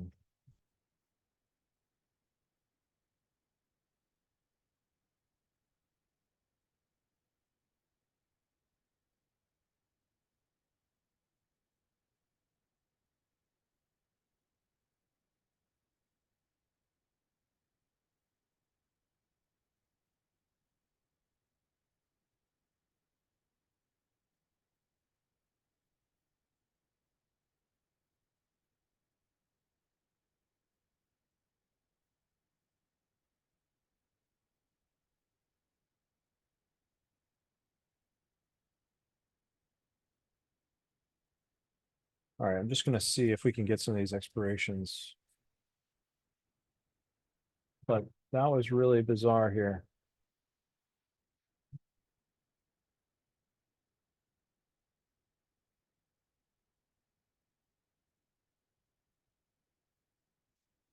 We may just get like a crash right here if that.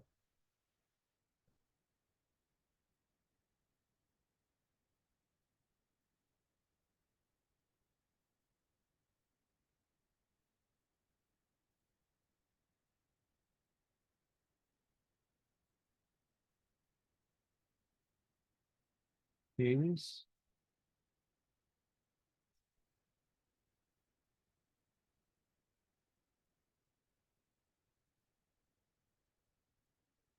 Nine. It's clearly got them though. It's got expirations.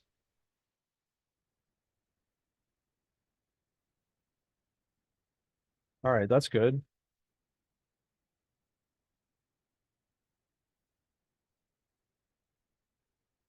So then you get the strikes from that. All right, so what we want to do is we want to filter for expirations that are within the range and then get the strikes and then what, get the prices of all the strikes at every expiration within that range? Does that sound right? Yeah, I guess so, yeah. All right, so let's take a step out for a second and think about what this function's really returning. So this option data is just a list of options that have these details, expiration date, everything.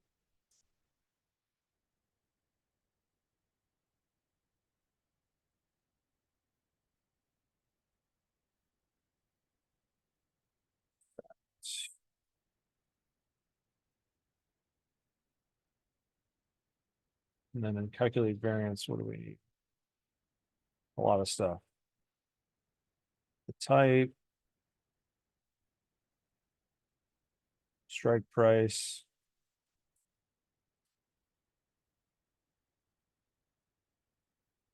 type,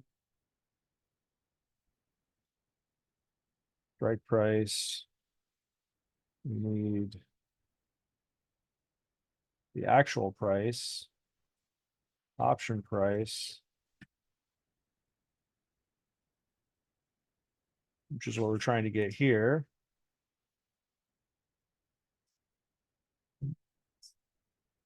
We want the expiration date.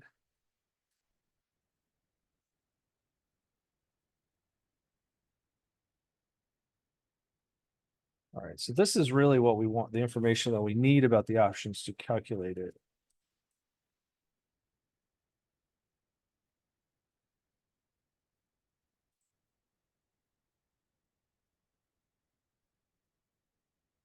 So we want to, let me go back here and get the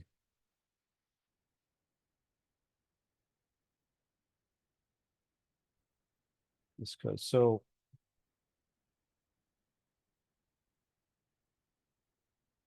it's actually BT. All right, so we have our range. We want to find all expirations within this range.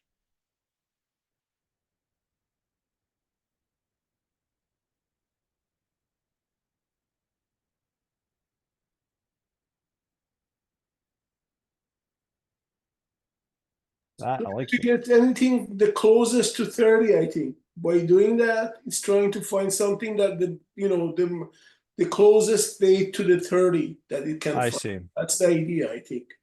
That makes sense. That makes sense. Let's so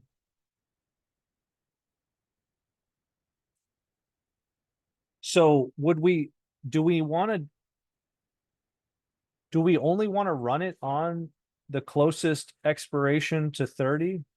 Like, or do we want to do all of the expirations around that range and all of the strikes on each of those? I think this is based on the idea that they're doing, based on empirical work that they've done. They've come up with 30 as the optimum thing to use for this. I think. Yeah. I mean, that's at least what the VIX 30 is based on, right? So exactly. but I guess what I'm wondering is, do we want all the options in a range of dates, or do we want all the options on a single date? Well, I think if you do monthly, then you just gonna get one date, right? You're gonna get one expiration. If you do monthly based on in this setup, I think it's trying to do monthly and then just get one day. We can probably try both. Obviously, getting a larger number of days and getting all the options on those is going to be slower. So I would just significantly. So maybe we start with just testing it on the closest day. Yeah, I mean, we want it to be also practical, right? We don't want like the back to take like a month, right? Actually, thinking about this though, I'm pretty sure that when we were asking for it before, it was returning all of the options between these days. Because so maybe we do need everything. All right, well, I kind of want to see. So TLT has daily, so you're gonna get a whole bunch of. I'm not sure. We can ask. You can ask GPT if it's supposed to be one day or a range of dates. It will find it out for you from internet. I don't know if this is correct. Because if it's daily, it's gonna be a lot of data right in that range. Let's see what we're getting here.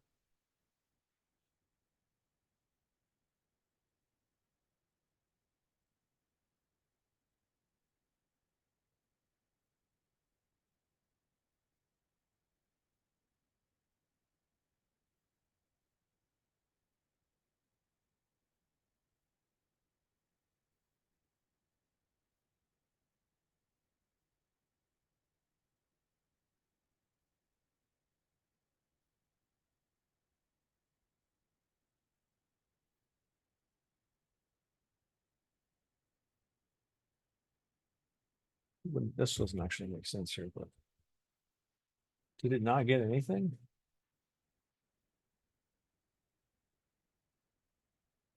Oh, I probably ran this on the wrong file. I hate when I do that. I'd actually kind of like there to be a configuration so that I could have it always run main. Occasionally it's nice, like when you want to run like a little script on the side, but like usually when I hit debug, I want it to run main, even if I'm in a different file. Okay.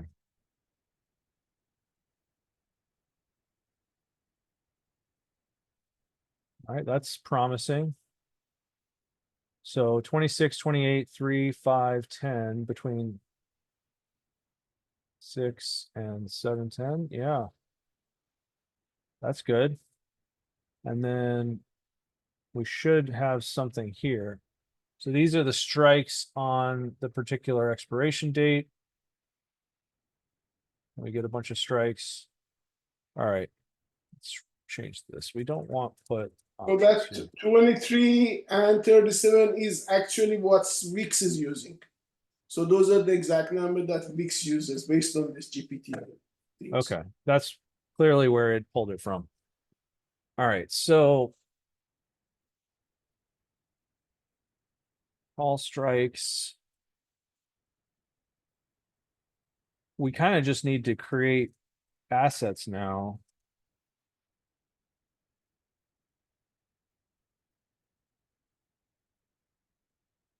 Let me actually grab this from in here where I know it's correct. So it also says typically Wix will use the first expiration date that is no less than 20. So just one. That is no less than 23. So the first expiration after 23 days up to 37, that's what you want to use. Anything there. Just one. The first expiration, which is no less than 23 days. You use just that one expiration. okay. So that's any expiration that higher 23, you would use that. And you can go all the way up to 37. And you gotta find one, at least for these, because if it's a month, but the reason it does it this way because some things might be monthly. But for this one, you find daily. So I guess you use the daily. That's fine. But monthly would have more liquidity in it. So I don't know if that's relevant. Let's just do it that way.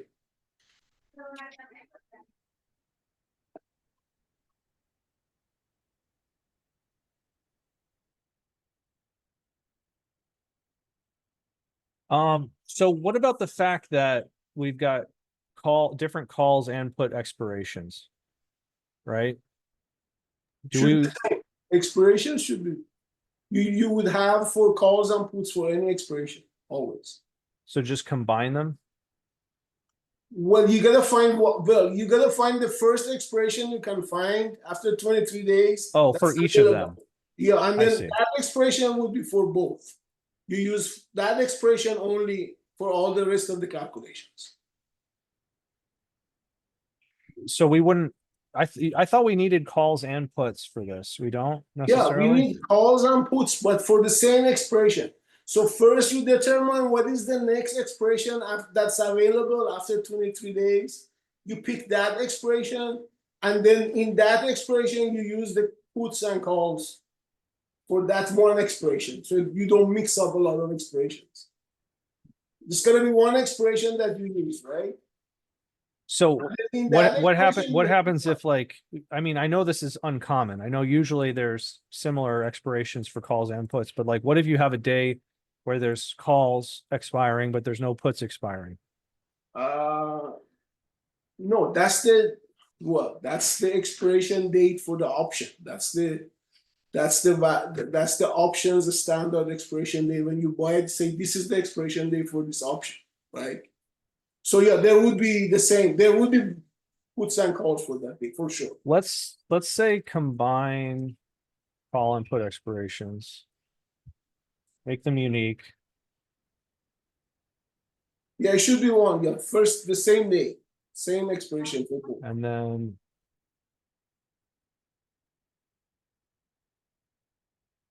Find the first expiration after 23 days. And then what do we call this? Target expiration. Well, so here's the thing though, like what if, yeah, I guess what happens if we don't find one? That'll be interesting. Well, if it's even if it's small, if it's weekly, you definitely find. Yeah, I think for TLT at least you'll definitely, because it's a daily. You have the so the you should be able to find it.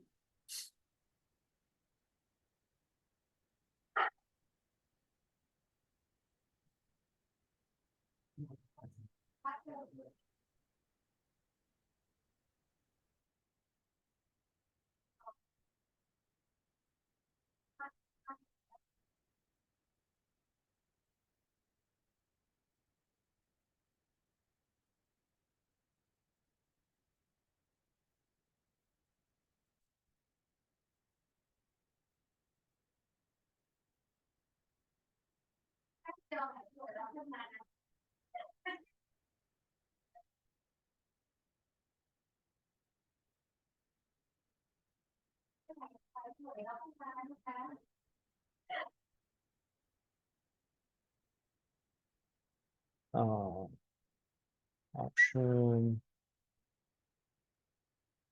Target expiration. Strike.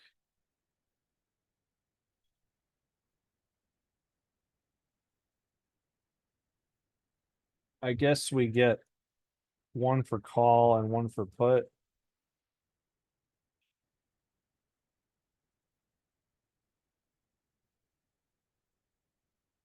I mean, right here, I've kind of like, so yeah, because it may or may not exist for either.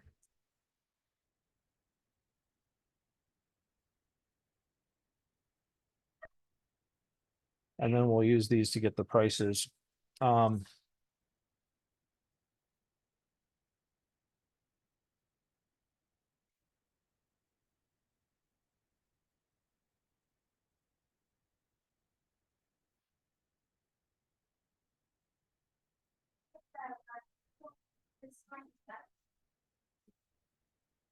I just want to see if this works at all.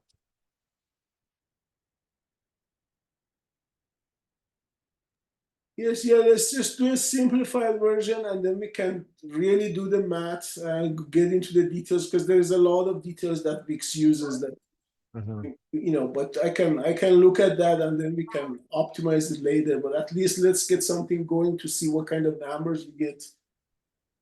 And does it even make sense and things like that, and then we can definitely refactor, refine it, whatever.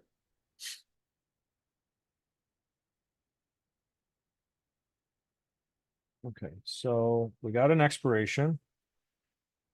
Not none. We got some strikes for calls. We got some strikes for puts. Oh, that blew up. Why did that blow up?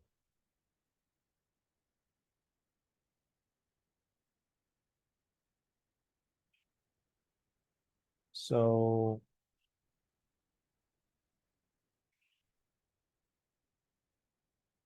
the keys.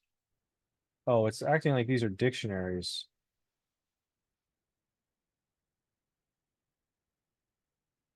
That's what happens when you rely on Copilot. So can we just add these?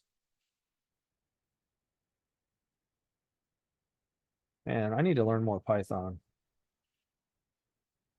I don't know if that will work, but that seems like what it's doing. So then the set list set of strikes. So we cast the list to a set, which would make it unique, and then we cast it back to a list.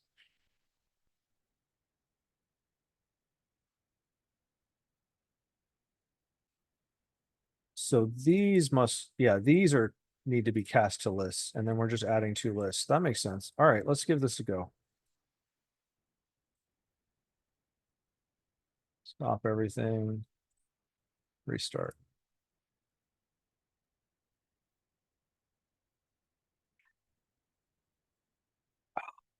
Man, I wish I could drink coffee during this, but I would be up all night.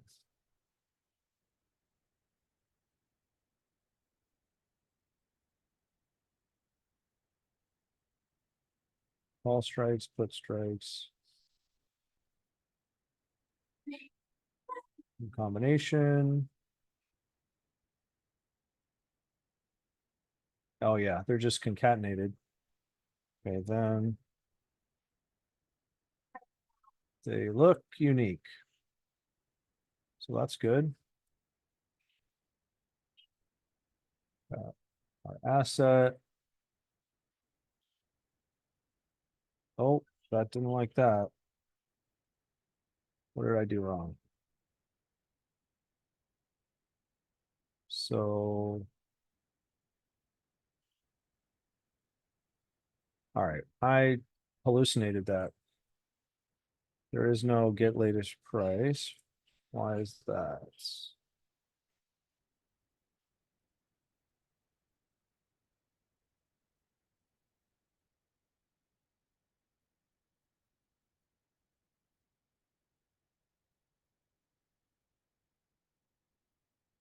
Get last price, not latest.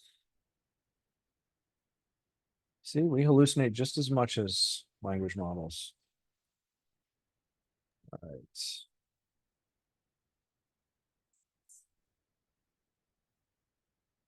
So far, so good, though. Making progress. Yeah, this year I think we can at least get some comparisons tonight. Yeah, I mean, I think at this point we have all the information to put together the options list that we can return, and then we can try our calculations. So, oh, geez.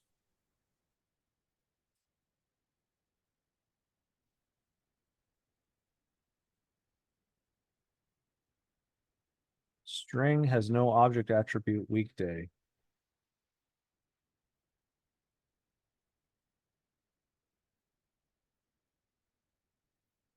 Why is this going from theta data? Oh.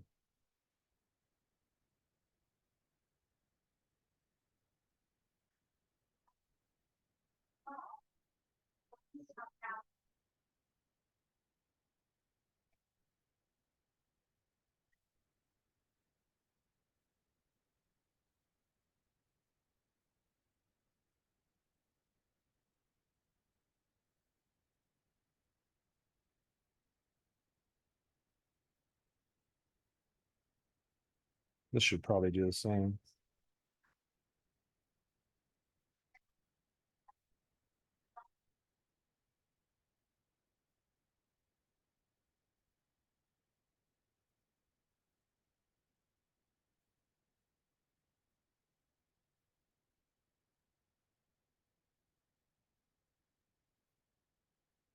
All right, here we are. So get date time. Asset, quote, minute.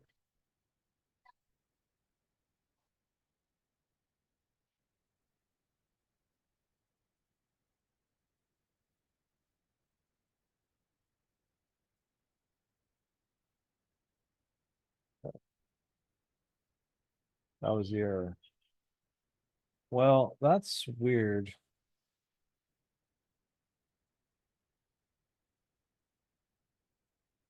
Let's try.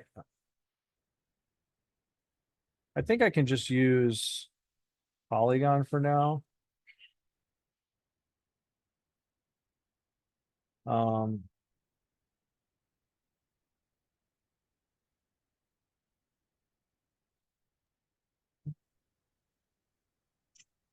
I only have the free options Polygon right now, but I think this will still work. It'll just be slow.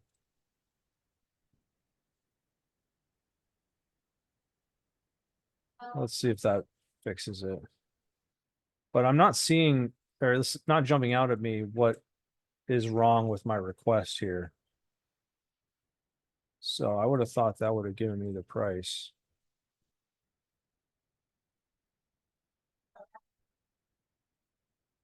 I mean, it could just be that those don't exist. But that error about the weekday was weird.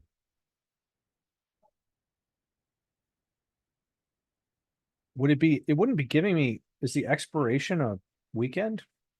That would be really strange. No, no expiration is I know, but I'm Friday. just saying, like, is it possible the call chain would have it shouldn't give me invalid expirations. you shouldn't know. I mean, it settles on weekend, but it expires on Friday, usually the monthly ones, weekly ones. So this was like, let me just check. This was 2024, 8/30.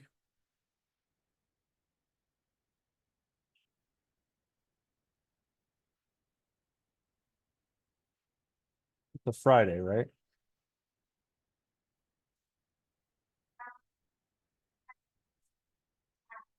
So that should be fine.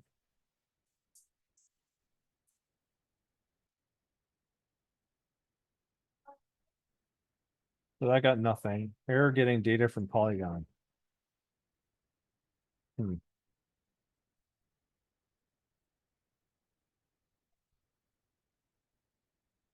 Here's what we're gonna do.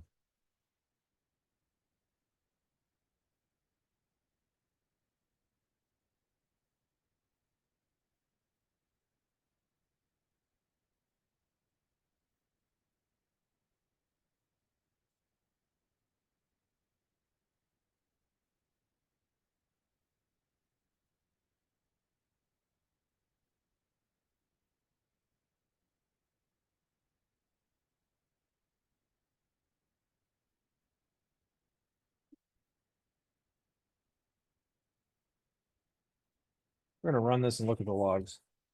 I want to see if it's getting any prices.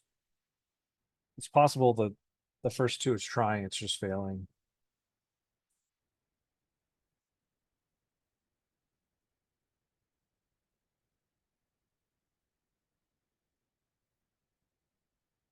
Nope.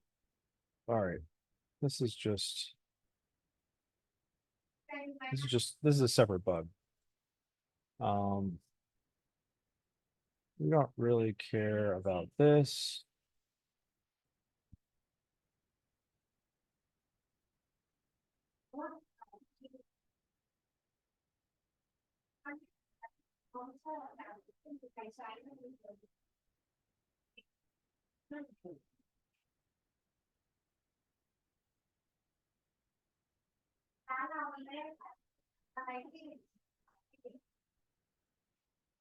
Turn the light on.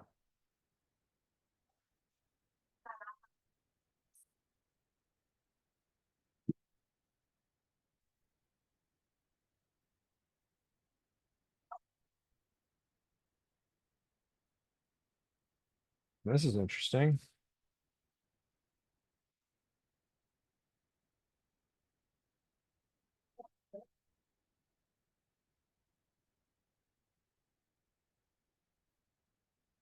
Asset, oh. It looks. Maybe it's expecting a date object. And we're giving it a string. That's the problem. That would make sense. All right, so.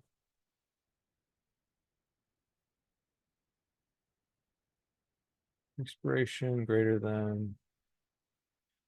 Expiration date.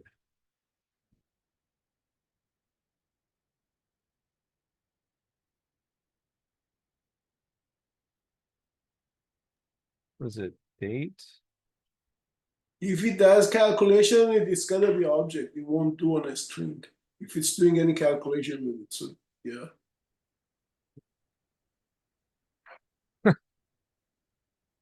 This shows how much Python I know.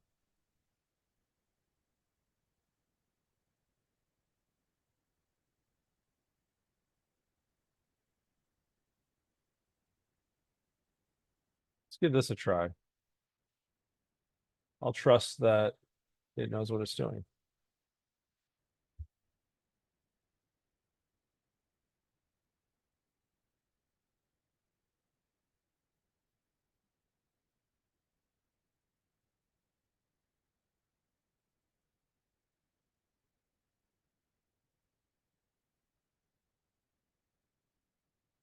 Hey, it's downloading data. That's a good sign. But why is this not updating?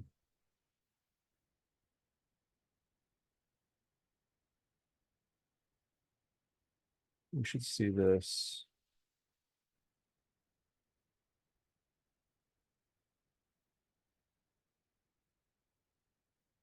Oh. None, none, none.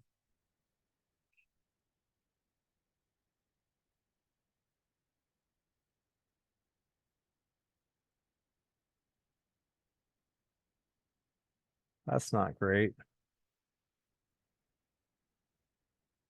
I don't see any prices getting.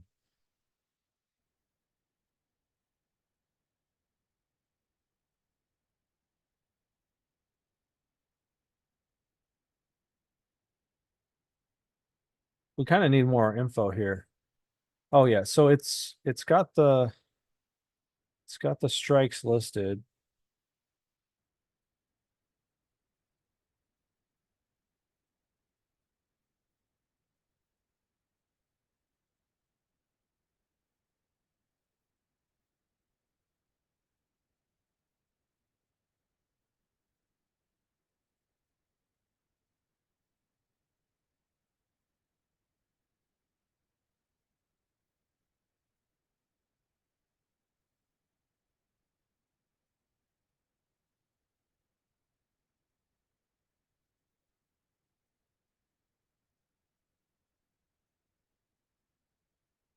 That is a big fat failure. What the hell?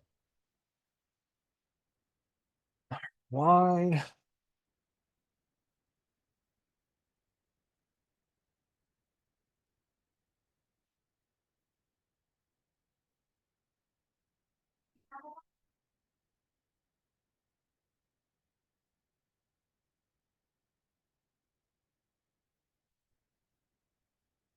All right. Why would the prices all be none?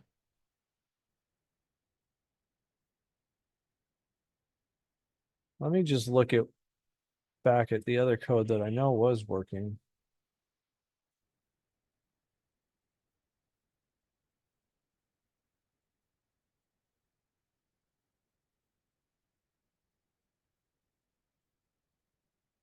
Nice.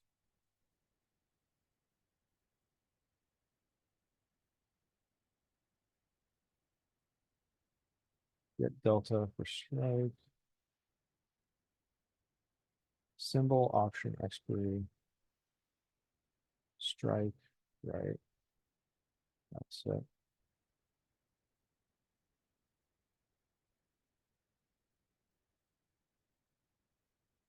Doesn't get much simpler than that. Like, I don't see what the hell I'm doing differently. I guess underlying asset and underlying asset dot symbol. Underlying asset dot symbol.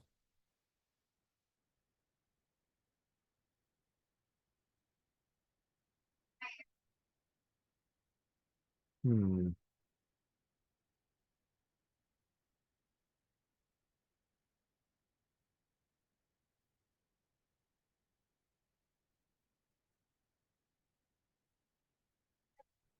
All right, just out of kicks, now that it's working with Polygon, let's switch back to um,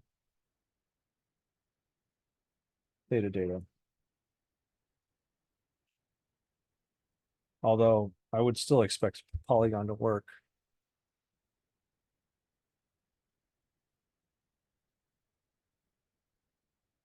Come on, we just want to get to calculating the values. This is not fun. Nobody wants to be debugging prices.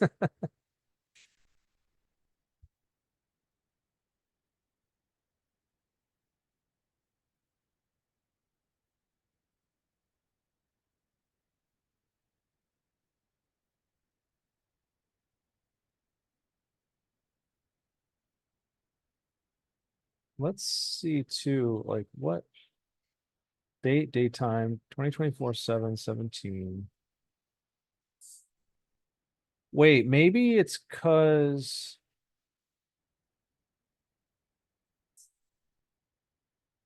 I wonder if it's taking time zone into consideration.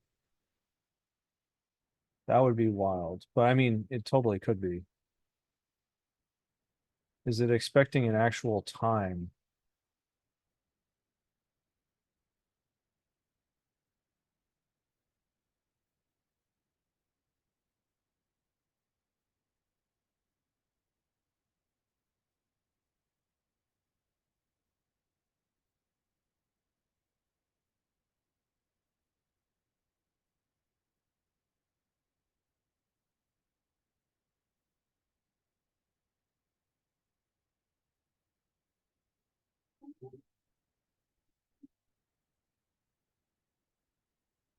Where did I put it?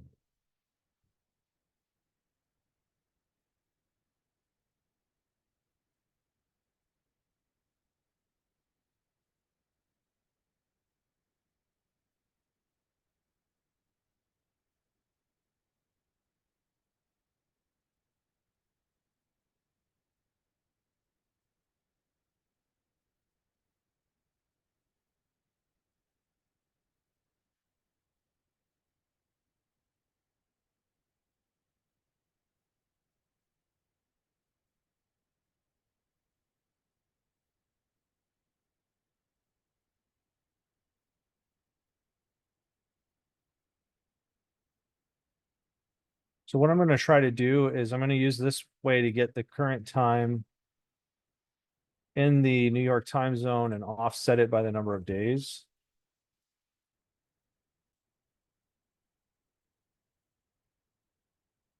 It will mean I need to import this package.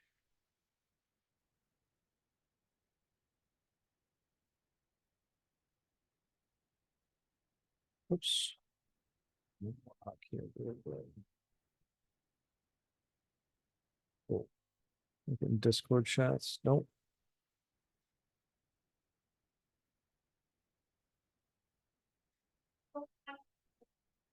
Hey, Carlton. Sorry, I didn't see you in the waiting room.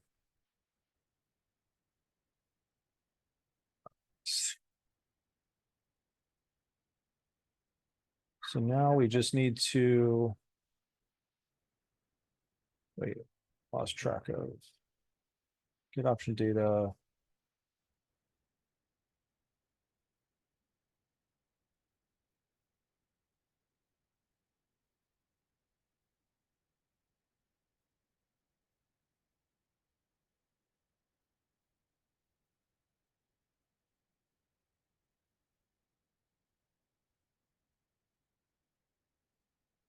Um,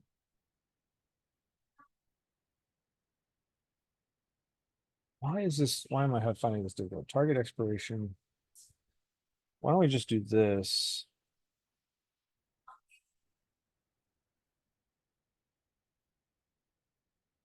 We'll get the expiration.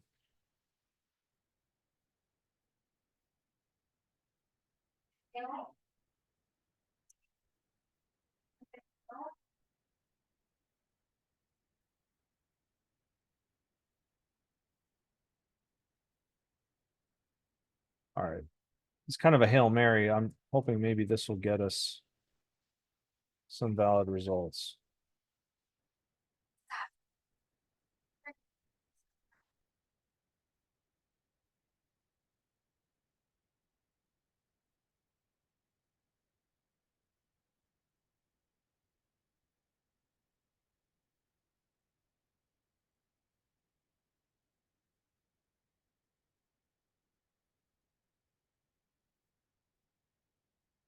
Mhm.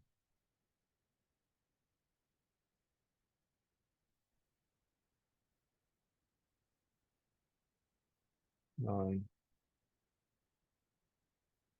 Oh, that's frustrating. Hmm.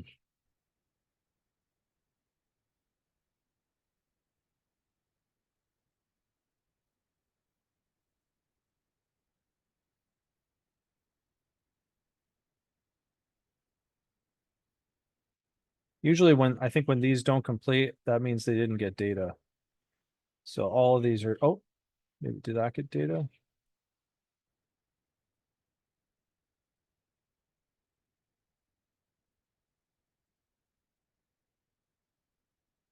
None, none, none, none, none.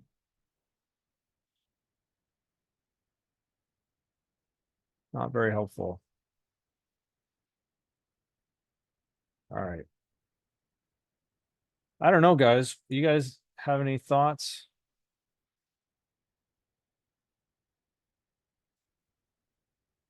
This is super crazy. What is missing? I was kind of in and out. I mean, essentially, we're all of these getting the prices are failing. It's and just returning none. It's just saying it can't find anything. And I'm providing the expiration date, the strike, underlying asset, and this is the same that I've done before in options helper here. And this one works.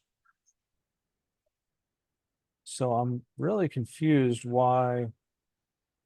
So are the expirations on Fridays? The dates are correct. The dates are correct. Yeah, the dates look correct. So and then at least we gotta get like near the money. I mean, at the money and near the money. There's gotta be some prices. So something is not working with getting the data. Right. I mean, that's exactly the problem. There's like I'm passing in it is either something's got to be wrong with the inputs here that I've got, because the output from getting last price is just not working at all. So can you compare with the input that's going to the algorithm that's working? Is it possible to see what kind of, I mean, Yeah, what's the easiest way to do that? We'll just switch. Let's just do like SPY. And we'll go to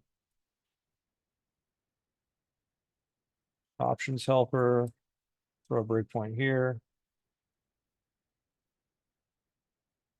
Thanks, that's actually helpful. This is a good thing to check.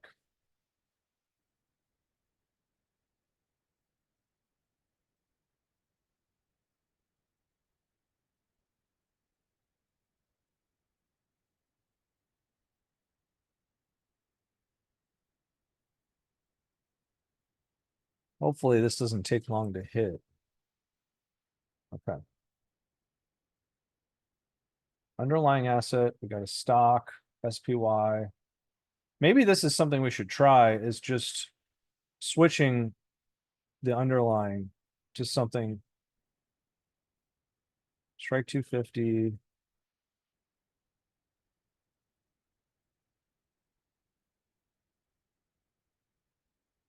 It does have the time zone info. That's interesting. And the right says put lowercase, asset type option.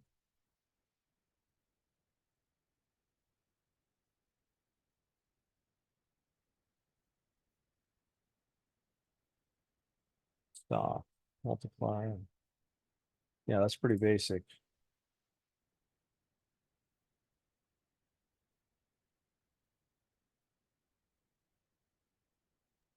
you have that same asset, that symbol over there, or just asset? Maybe that's that symbol. Isn't that missing maybe on the other side? Well, so this is the one that works. This is the one I think, actually we should test it. There should at least be somewhere it gets down here.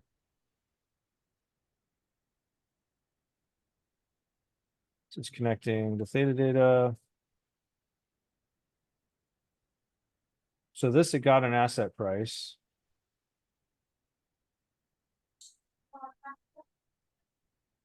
Oh, interesting. This says we capitalized it, but all right, let me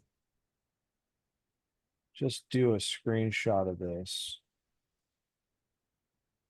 Oh, that went away. Do a screenshot of this.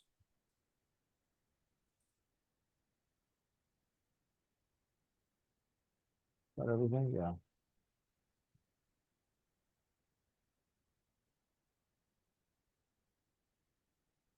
All right, and then I'm just gonna run the other one again.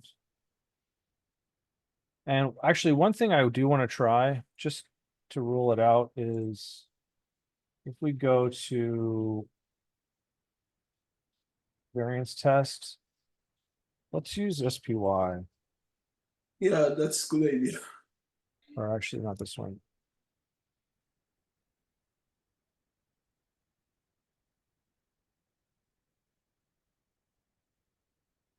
What's interesting too is we could compare this to VIX. And Yes. ideally they would be close.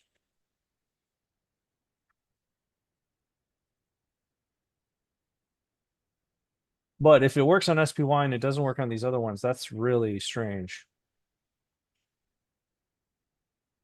Yeah, So, but TLT is very liquid.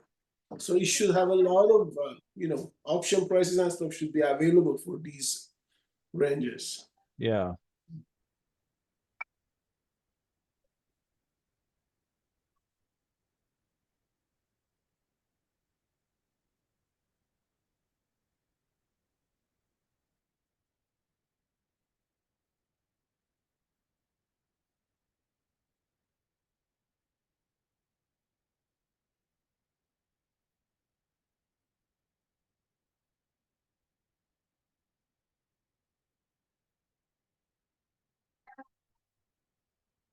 Looks good.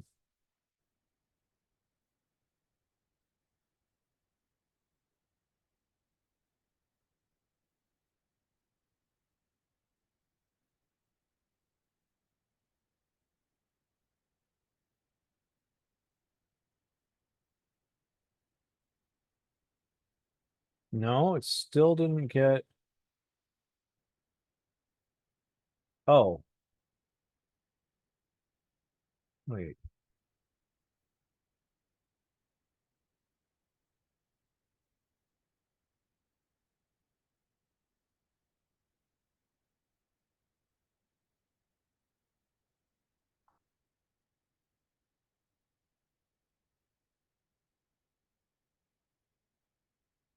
Where did my screenshot go?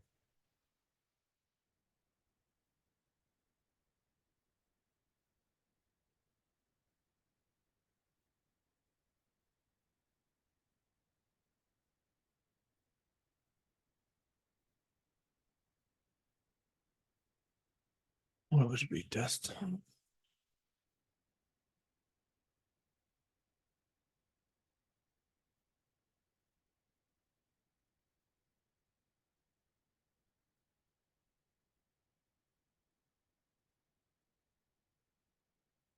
So bizarre. I'm gonna put this here.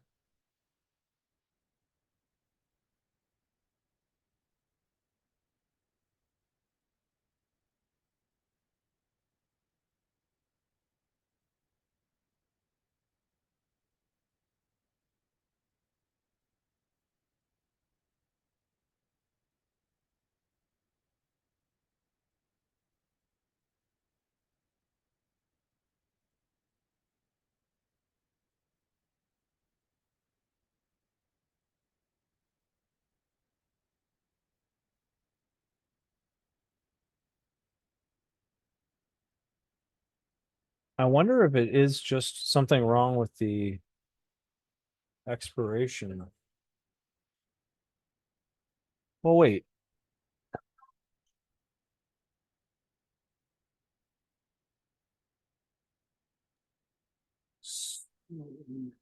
What's Polygon taking there? Does it take an object or just a string for that? Let's look at the strikes. The strikes look relatively correct, right? Yeah, they gotta be, yeah. That's right, yeah. Yeah, those are right. 500, yeah.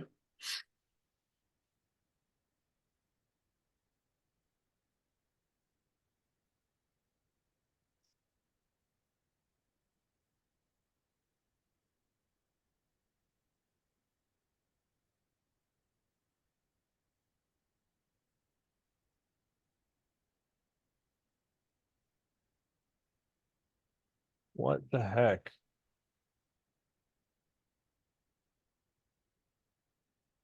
The expiration, is it a string goes in there or is it an object? It's an object. See, date, time, date. Object, I got And we it. got daytime, date. I mean, obviously there's a difference in the date, but Yeah, the but multiplier is the same.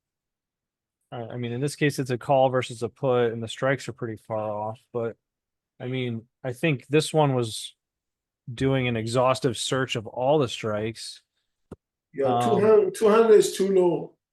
It's super low, but this one worked. The one on the right worked. The one on the left didn't work. Oh, that's more like closer to the money. I know. It's like doesn't So it make any should be- sense. Yeah, it should be more available. Yeah. This is not what I want to spend the evening on either. All right, how can we simplify this? That's always the question. Let's get rid of puts. All right, let's just do calls and And you not just put- combine any of this stuff. Can you put the same thing on both sides so we know exactly it's like the same, and then that works on one side, that doesn't work on side, then we know. Because this is now the two different things. Still, I know that's more likely to be available, the one that's not available, but just to be. I'm not sure I understand what you're asking me to do. Well, I'm saying if if you put the same option that you're trying to get there, try to get the same option on the one that's not working, and see the same expiry, same right, everything, strike everything the same. We can get it to try to look for that, even if you can have to hard code it, and see what happens. Does it? Why on the one side we get it, on the other side we don't get it?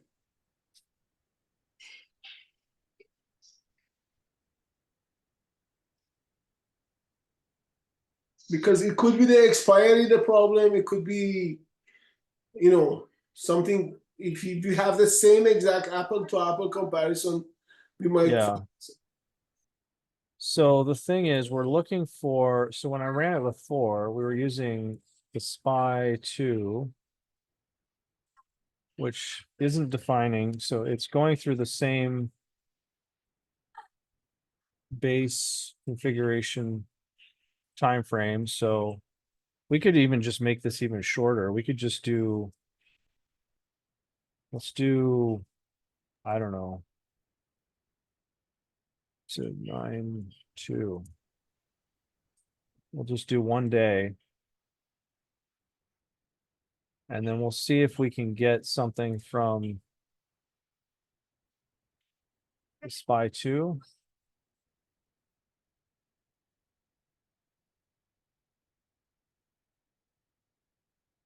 And then hopefully we get a similar.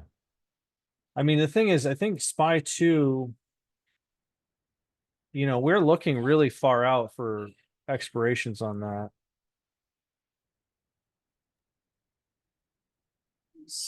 That's October. So yeah. I mean, we could adjust the times here to be It'll similar. be 1 month, yeah.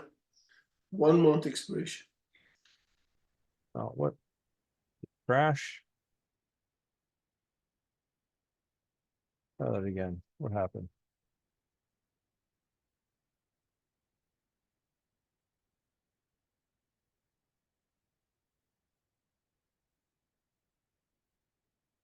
I think I need, is my breakpoint there?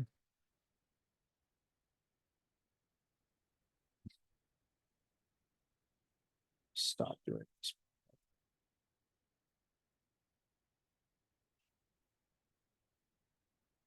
Doesn't matter. I think it's just running for the 1 day and nothing's happening, but I might have removed my breakpoint. So let's see. We got to go to options helper here. No, we have a breakpoint. All right, so it's not finding. Let me increase the duration. I don't know, 9, 10.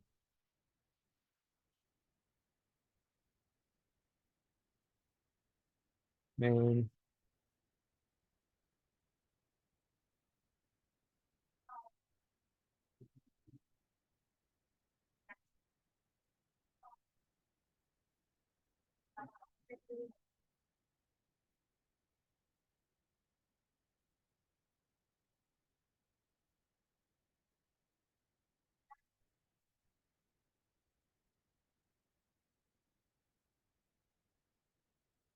Okay. So we're looking for November 15th. With a 260 strike. Call. Underlying asset stock SPY.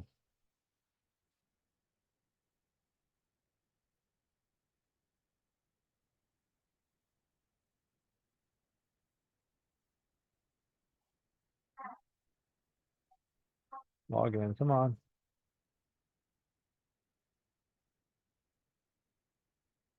Okay, that didn't get a price.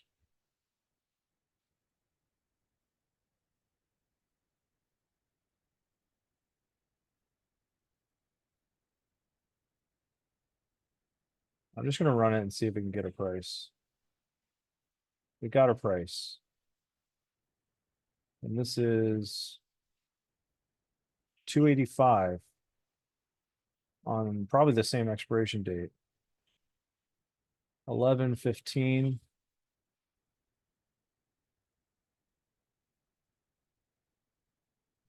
So if it's so that's like 60 days out, roughly. Yeah, that should be available. That shouldn't be a problem. For SP, yeah, for SPY, of course. All right, so let's go back to ours. Let's comment this out. Whoops. We'll go 60 days out.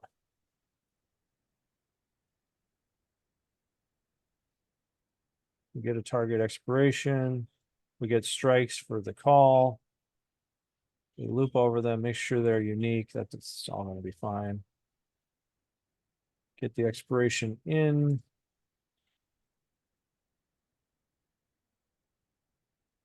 The New York time zone.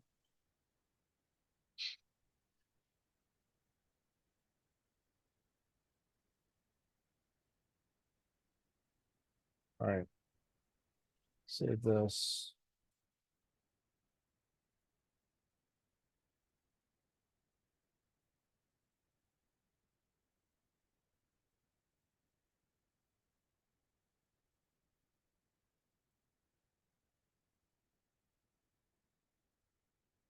Just wonder if there's something else I'm missing that we're not doing that's could be.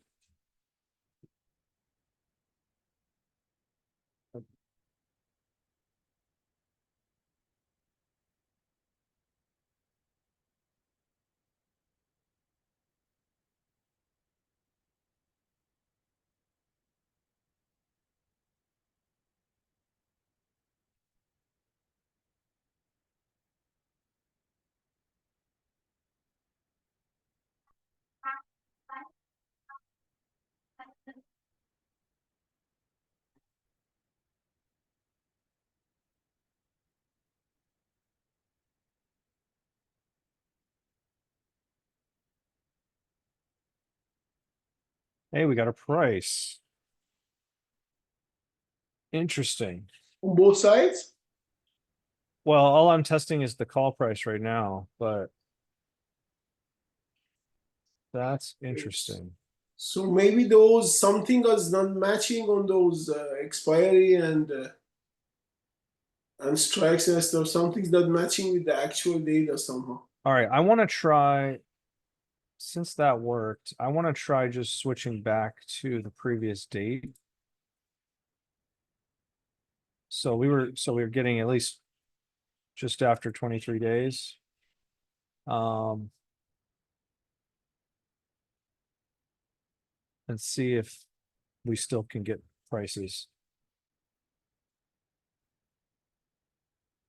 I mean, it could. I don't understand. It doesn't make sense to me why it would be combining the strikes that would be a problem.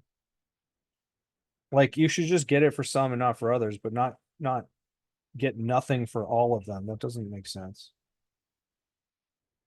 What, but is the expiry accurate, the expiry date that you're looking for? The strikes should be, I mean, they're standard strikes, so you should have them. They're accurate because Expiry we're could- actually look, we're matching the date. So didn't get a call price there.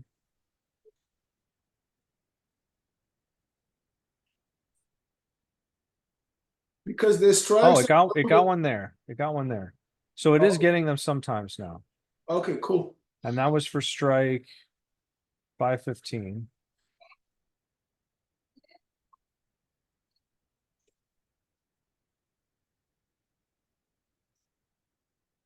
It's a lot of nothing.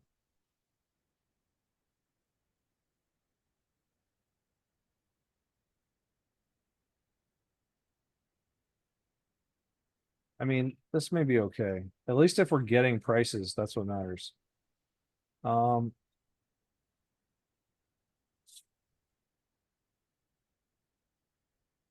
So So are we getting prices for all the strikes on that day? yes, Okay. we're asking for every single price.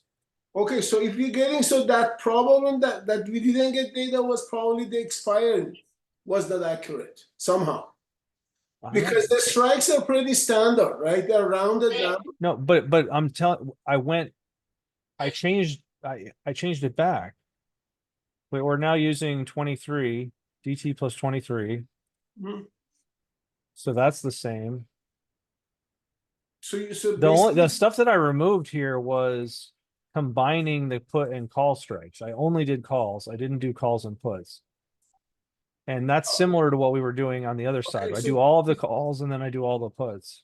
but now you're adding them. Why you adding them? The strikes. This just combines the two lists. It's not Oh, the adding the two values lists. together. It's combining two lists. And then Okay. this makes the lists unique. So like the values inside the strikes are unique, but I call. Well, I wonder if there could be something weird with the object being passed in as a strike after these. Let me see.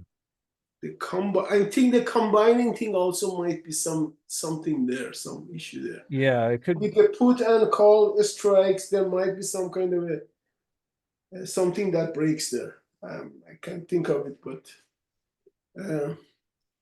Yeah, I mean, can you just use?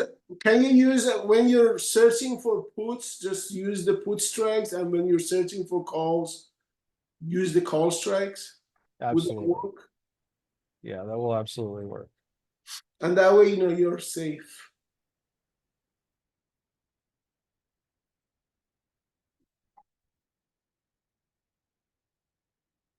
This is nice.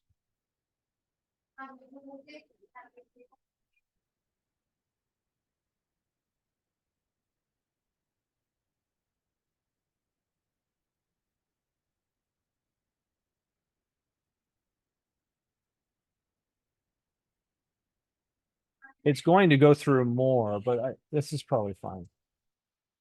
We just need something that works. Yeah, right now Okay. get it going, and then we can, we can optimize it for all the time and efficiency and stuff like that.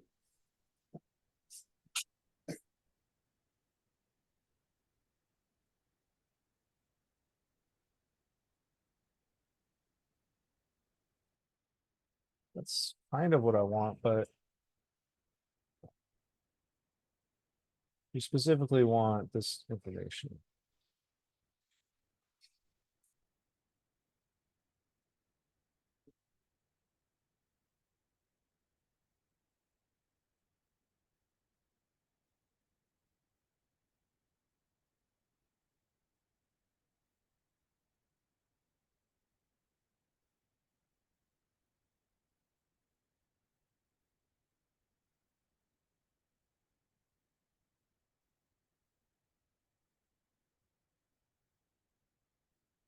All right, so it'll any time that it exists, it puts it in here. So now then we just return this data, and maybe this function's done. I shouldn't say that. I probably jinx myself. Yeah, that's what they assumed when we started, right? I was like, oh, we could do multiple things today. That'll be great. I always overestimate.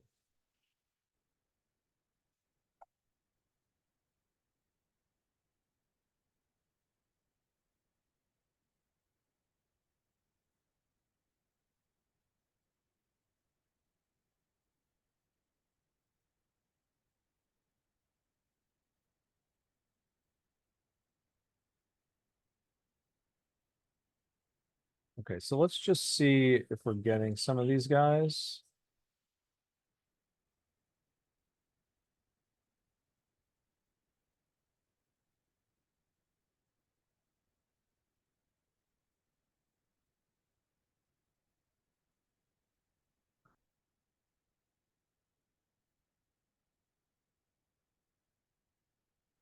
This is a good sign. Okay.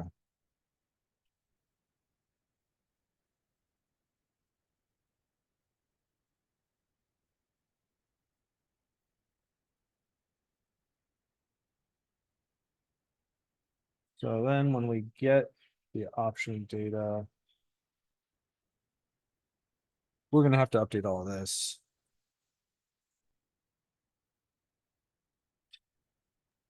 So we getting all the prices right now? It is trying to get all the prices right now, yes. All right, cool. Which takes a long time.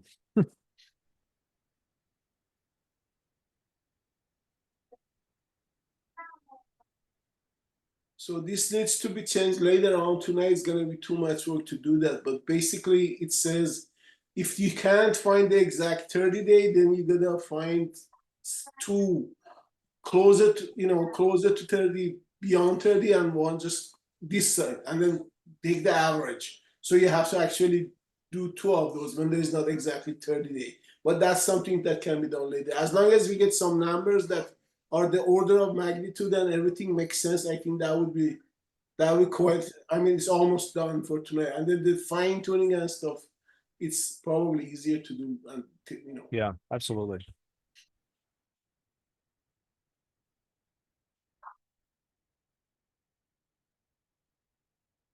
But the interesting thing is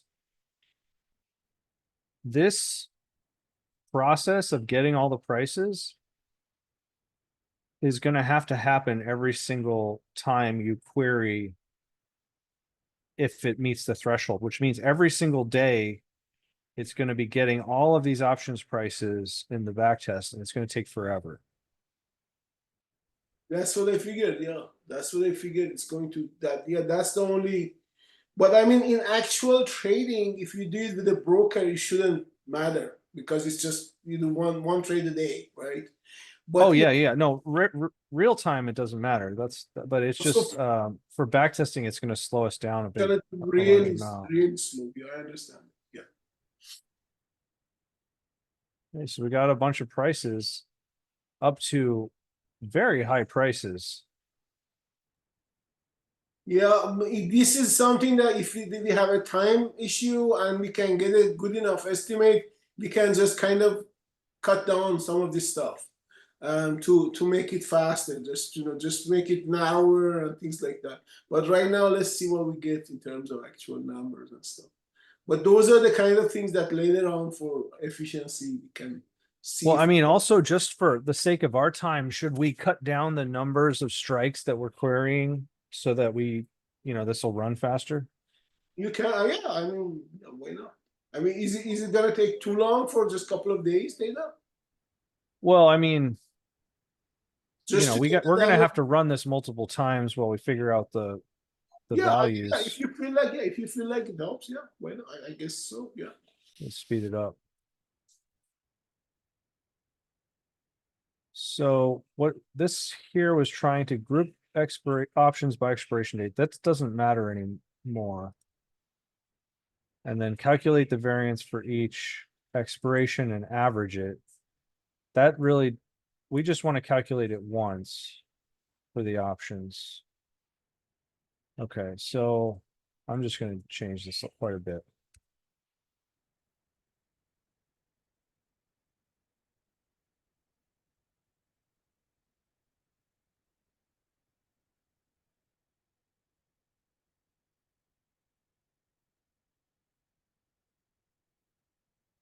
I guess we're just going to take the square root of the variance because this will be 1. And let's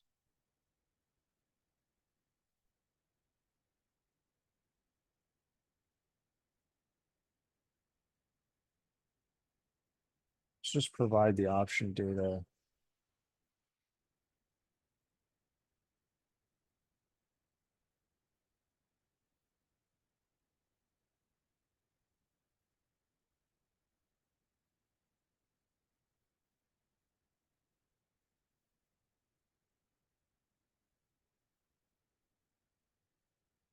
I guess technically,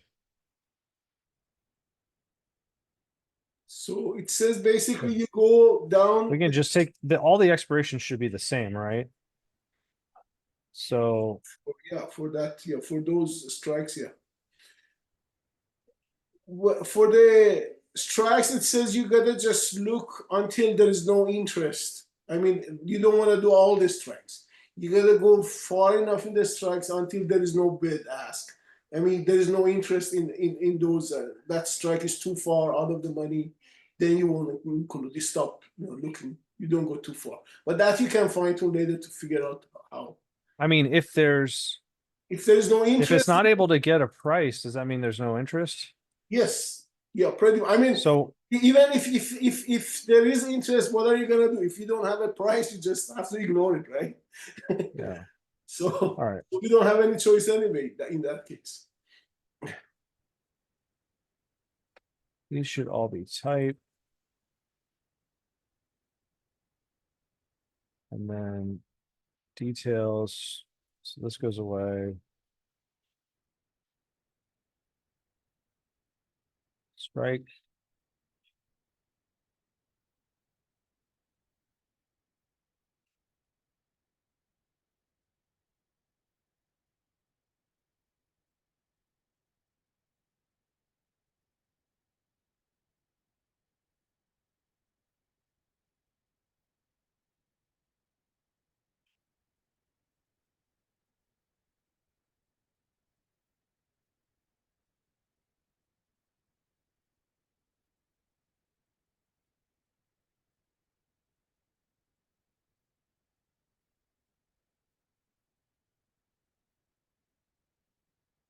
Just getting the right fields.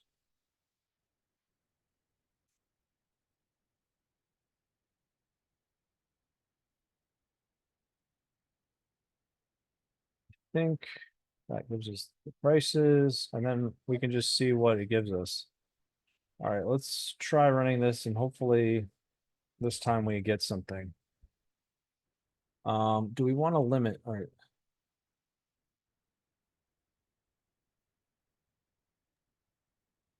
So you're gonna have a weeks for each date, like going for a week. You gotta get a weeks out of that.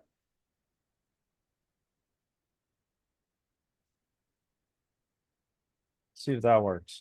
All right. So I'm trying to cut it down to the center 10 strikes of each. Okay. Well, We'll put it temporary. it should be more than enough, I think.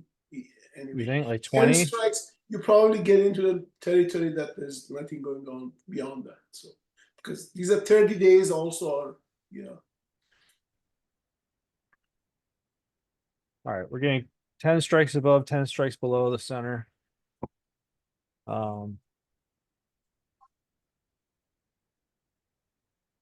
yeah, it should be fine.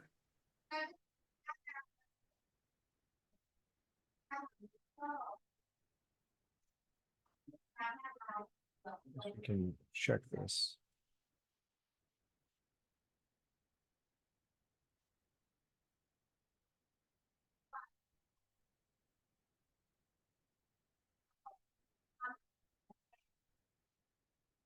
These look decent.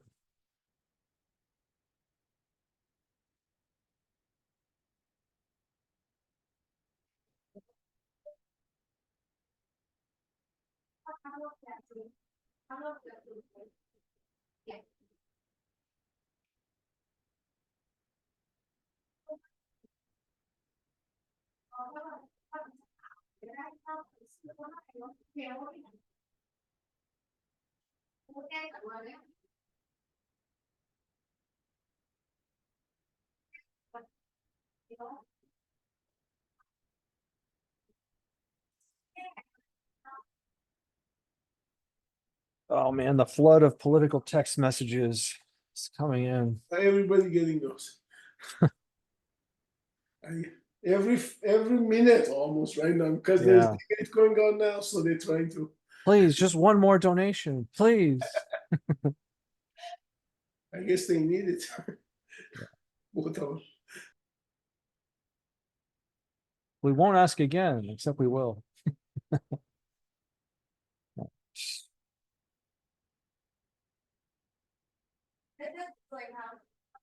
Wait, what just happened there? It just crashed because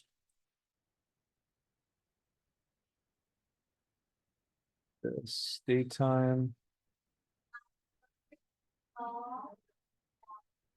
Maybe, all right, let's see why. Argument one must be a string. Oh, because it's already converting it.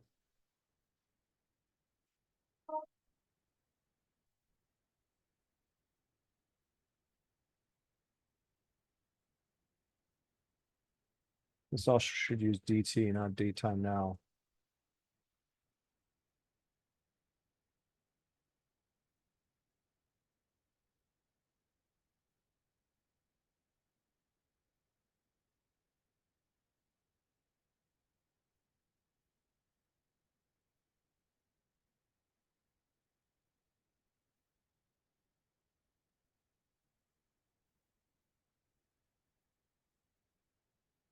Hmm.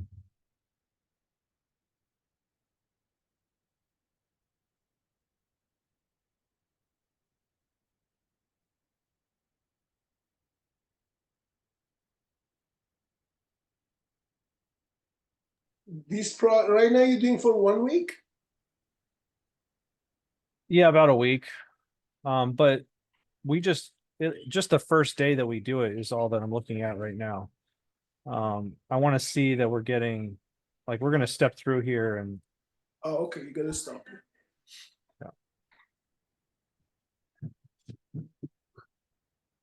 it's just got to collect all the prices first.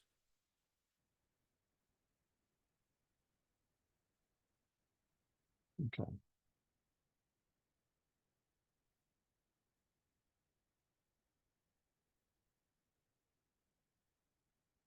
Okay, so time to expiration. That seems really high. What number is that again? It's over 1, which means it's over a year. We're looking at 30 days. So the math, something's with the math, probably. Yes, for sure. 471 days between these dates. What is this? This is, wait, 2025. Oh, we are getting, wait, 12. What? How is it looking in 2025?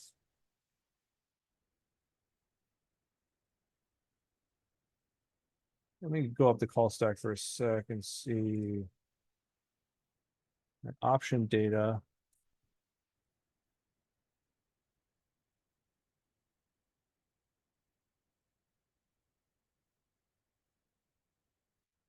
These are all 2025, 12/19.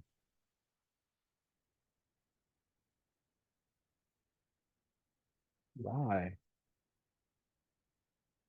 And what is the date that we are looking for to get this the weeks for? Today?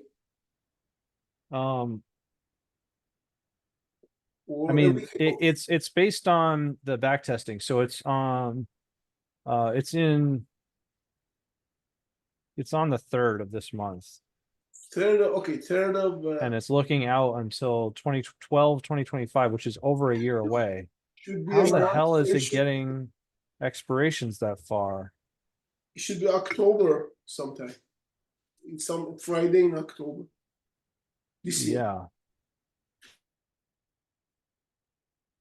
God. Something's wrong.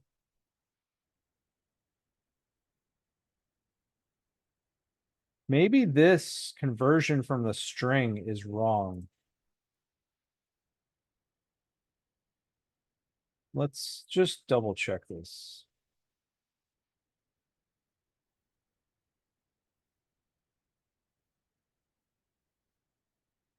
Oh.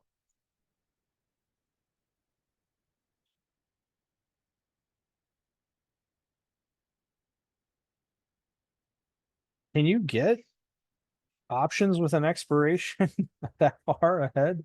Oh yes, yes, those are leaps. Those are really good actually. I like This is saying 2025. yeah, Why would- there are leaps that go 2, 3 for SPY. They go 3 years out, and actually a lot of people buy them because they are they have so much runtime. It's just like buying SPY, for example, at lower price. That's how it works basically.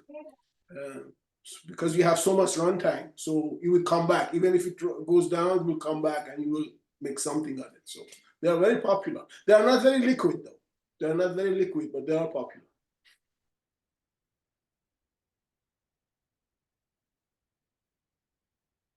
All right, so I think the problem is that these are not sorted. So it was just finding the first expiration that was greater than this date.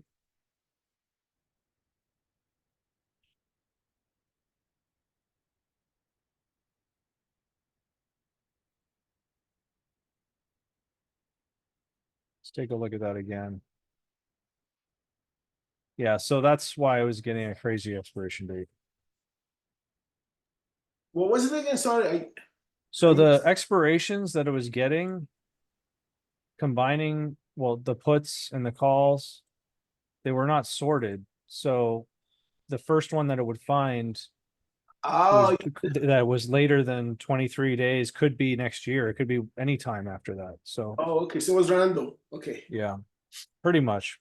kind of. Okay, All or right, maybe it was so- actually the opposite direction. So you were getting the latest that's available. So this looks better. These are sorted in the direction out to 2026. And now we should get a reasonable date of 9/27. That sounds right.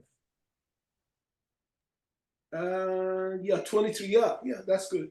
That's good. I said the first 23. That's actually perfect. The way it's supposed to calculate. Yeah.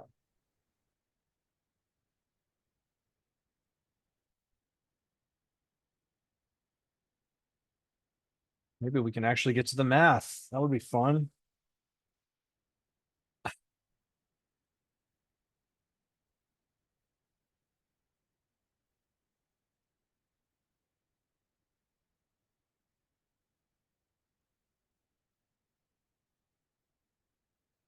I wonder if there's a simplified number of like prices we could get instead of going through all of them. That would still give a reasonable estimate.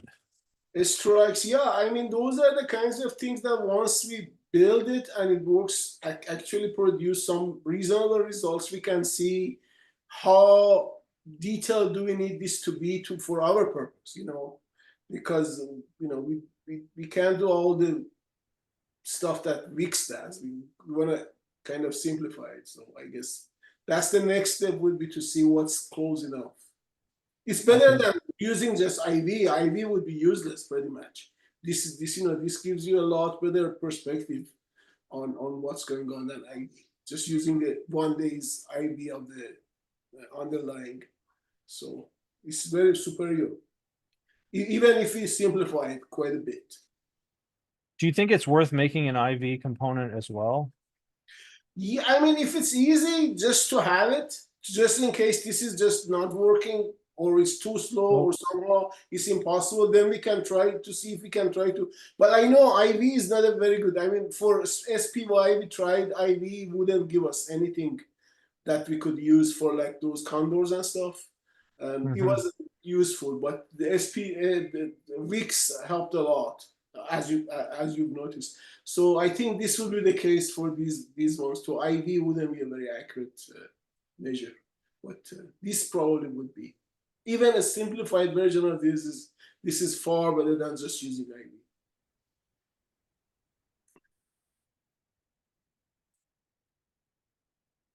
This we don't have to do. And it's just because we've already done all that filtering. Strikes, call prices, fill value, extrapolate. All right. We're getting farther. Almost there. I really hope at least the math portion of this is not too far off.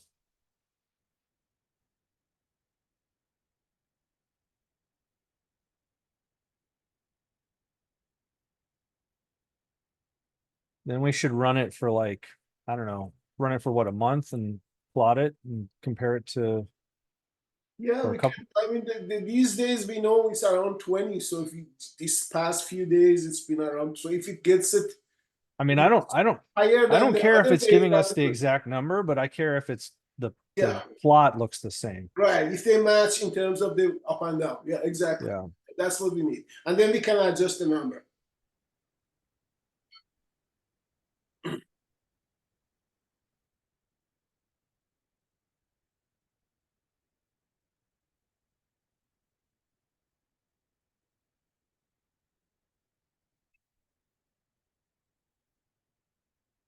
Oh no. What happened there?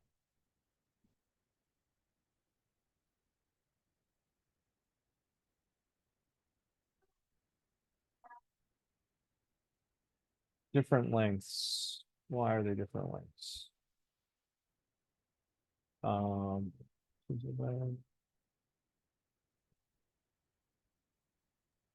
And then with this, we can actually figure out how to convert it to a 1 day weeks, the way 1 day weeks is doing later on, not tonight. And then he needed that to back test like for condors longer time. So that would be useful for that too, instead of using, because you don't have 1 day weeks for too far back. So. Oh wait, here's the problem. Now we combined.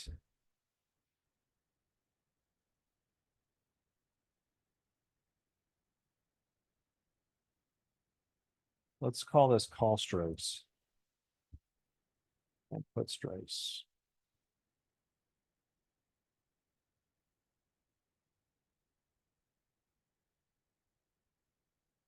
That's why they're different. So call strikes, put strikes. And then we're gonna have to do this for hmm.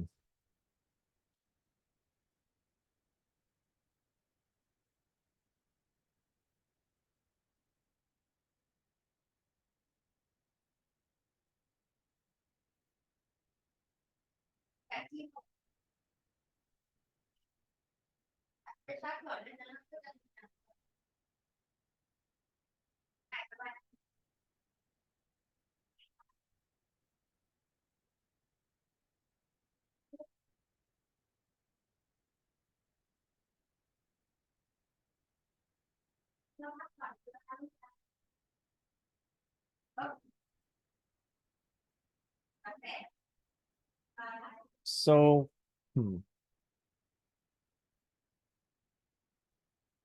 those. I mean, I don't think it's gonna be, it looks like we want the same strike. I guess we'll use all of the put or the call strikes for both.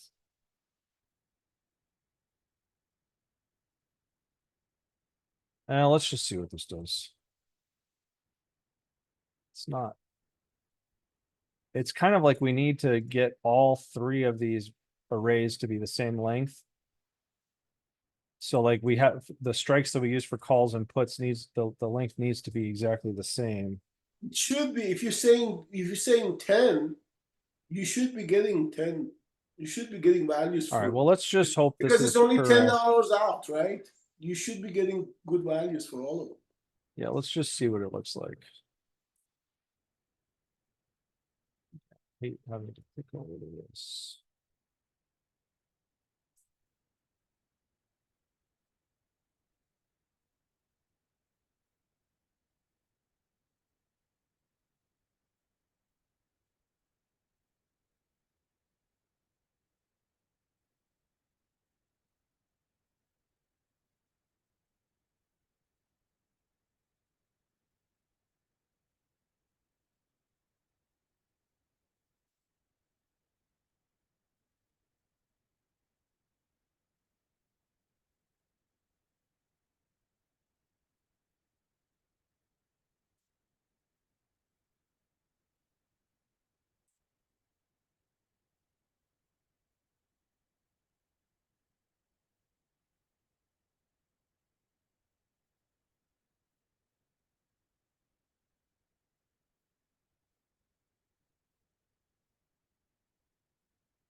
See, they're different. They start at different ranges.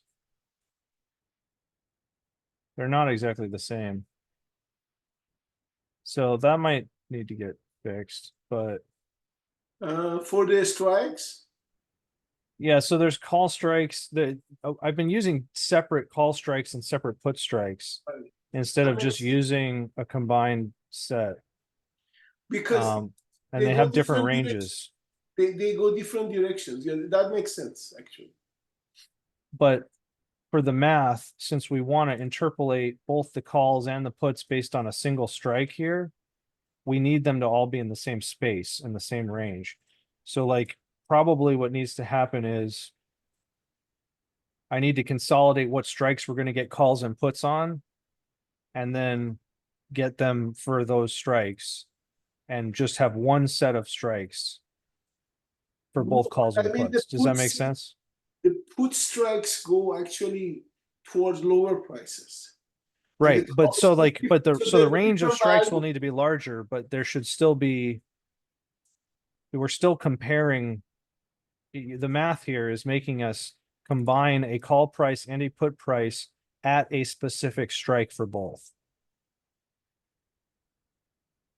You see? interval. Yeah, so just go if one out in each direction, you combine them. All right, so this is all So that because the looking strike good. numbers won't be the same for the put and call. What The is actual- R and where does R come from? Oh, it's just passed in. So this is a value that we can tweak R. So it's a an exponent.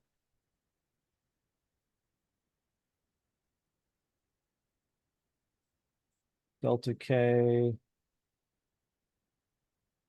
The difference between the strikes squared. All right. We have a very small number. Let's see what the total is here.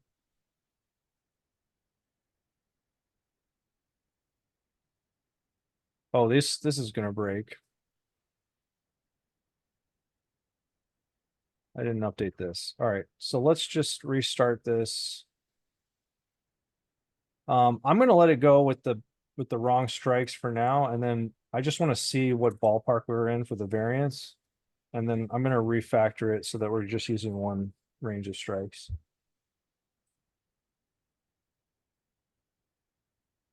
Very close. We're getting a value. All right, cool.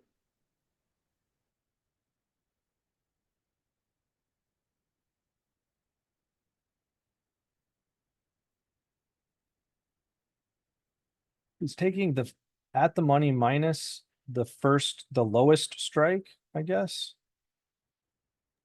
Yes, so basically, I guess it's combining the first strike on each direction together, and then the second strike together, and do the math like that.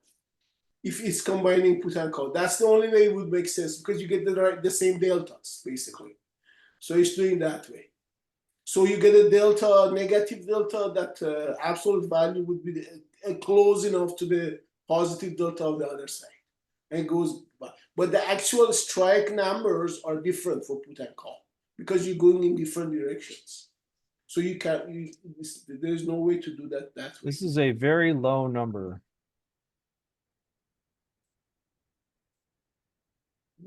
Is a long number in like significant figures, or is I it mean, it's like 0.02. 2%? Yeah, well, 0.026. the percentage, yeah. So that it could be. It could be. I mean, depends on how, like you said, if we just see how it varies compared to weeks, so we actually shadowing it somehow or something that's close enough for tonight.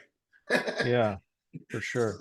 All right. I'm gonna take another quick bathroom break. I think we're at a decent stopping point. What I'll do when I get back, I'll refactor the strikes and we'll output some lines so we can see what it Cool. looks like. And Cool. we'll compare it to VIX. All right, cool, great. Awesome. Be right back. What?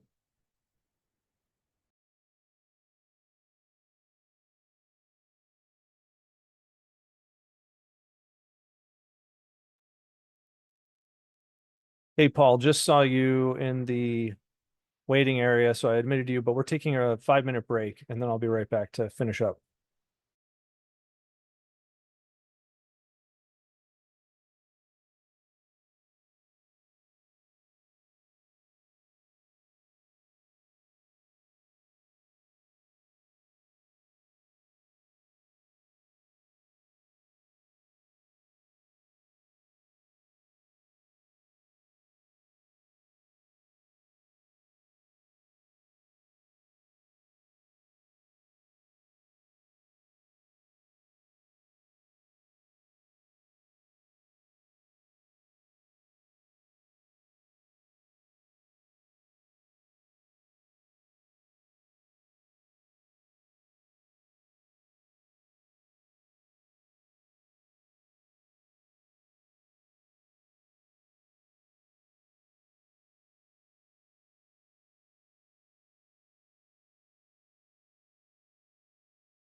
All right, guys, I'm back.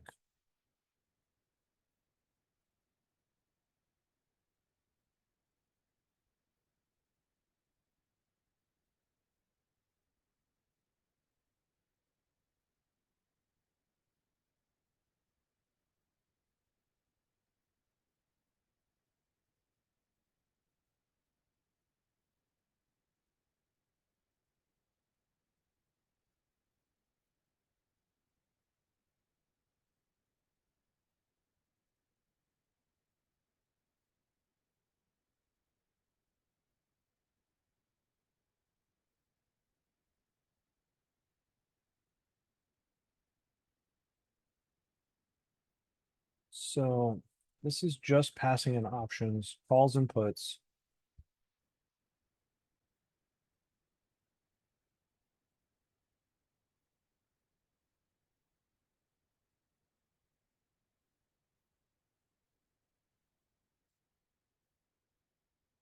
P lambda strike.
So basically the problem here is we need to maintain the reference between the call strike and the particular option.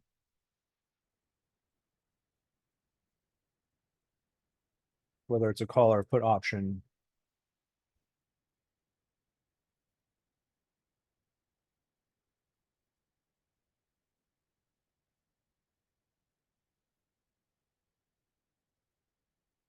These links may not be the same. Right, so it sorts them, so the puts should be go towards lower prices, calls should be go towards higher price. Well, it goes in both directions though, right? Because they're calculating the in the money stuff too. So Basically what we want is our new array. Here's what we'll do. Options by strike. but you don't want to. I don't think the way they do it is to match their strike prices because you What want to I'm match saying, deltas basically. So that would go the opposite direction for put and call. So the direction should be the opposite. The values of strikes should not match, but how far from at the money they are should match for either direction. Does it make sense? Because put well, and if call, that's the case, this is wrong. Because the code it generated is getting a strike price and then interpolating a call price from that strike price and a put price from that same strike price. okay. So If it's that, okay, well, I guess there's a reason to do that. Maybe they wanna do just the opposite deltas or something. Yeah, if this formula is correct, then let's just do the way they do it. I guess we'll see what the number is. But the K, I mean, the other option is there's the slack in the K, right? In the price, they give you a little slack, right? Because you, I don't know, or no.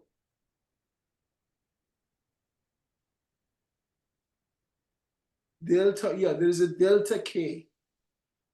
Call strike I. Oh, see this. Yeah, the thing is, you gotta I and the I this is a minus- half refactor. So this actually should be here. This goes away. This is kind of how it was. So it would go through all the strikes and then compare the current to the previous. That's your delta K. And then it's using that strike. But if what you're saying is true about the delta being more important for comparing these, then we could do it that way just by using. No, that's just my guess. If the Okay. formula is the same, that's just what I was guessing. I'm not sure about that at all. So let's just go by the formula just to test it right now. Okay. If we get something ridiculous, then we can look back into all this stuff.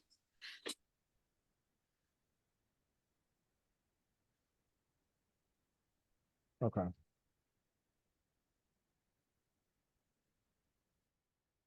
NP array.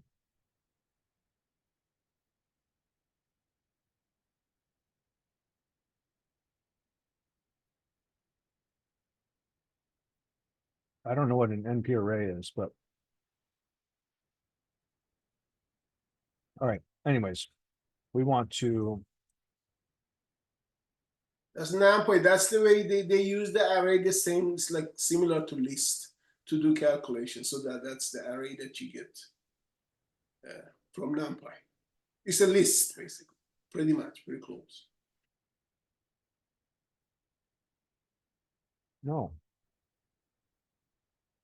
Sometimes I don't want what it gives me.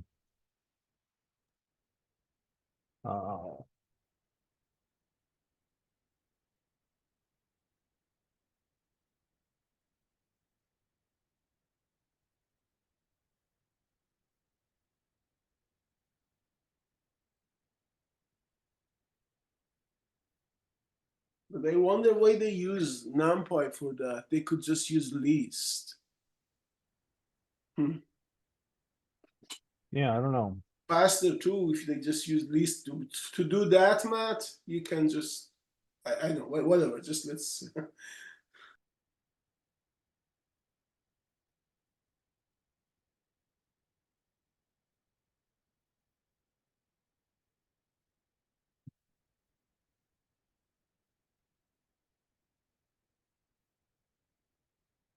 So what I'm going to do is I'm going to go through all the call strikes and all the put strikes and get them into a dictionary by their index.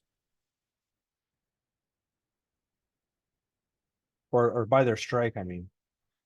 So what this will do is then everything's listed in the dictionary by a strike. Then I can get the keys, loop through the keys. That's all the strikes, and the calls and puts will then match. Although I guess Is it I'm gonna. changing the I? Maybe yeah. That's how it does it. Basically, right here, it just changed the number so they would match the way I was describing before. Is that what happening? And that's why then, and if then when they try to do it, they would be the same strike. Anyway, yeah, whatever. I don't know. This is new code that I'm writing, but Oh, I see. Okay.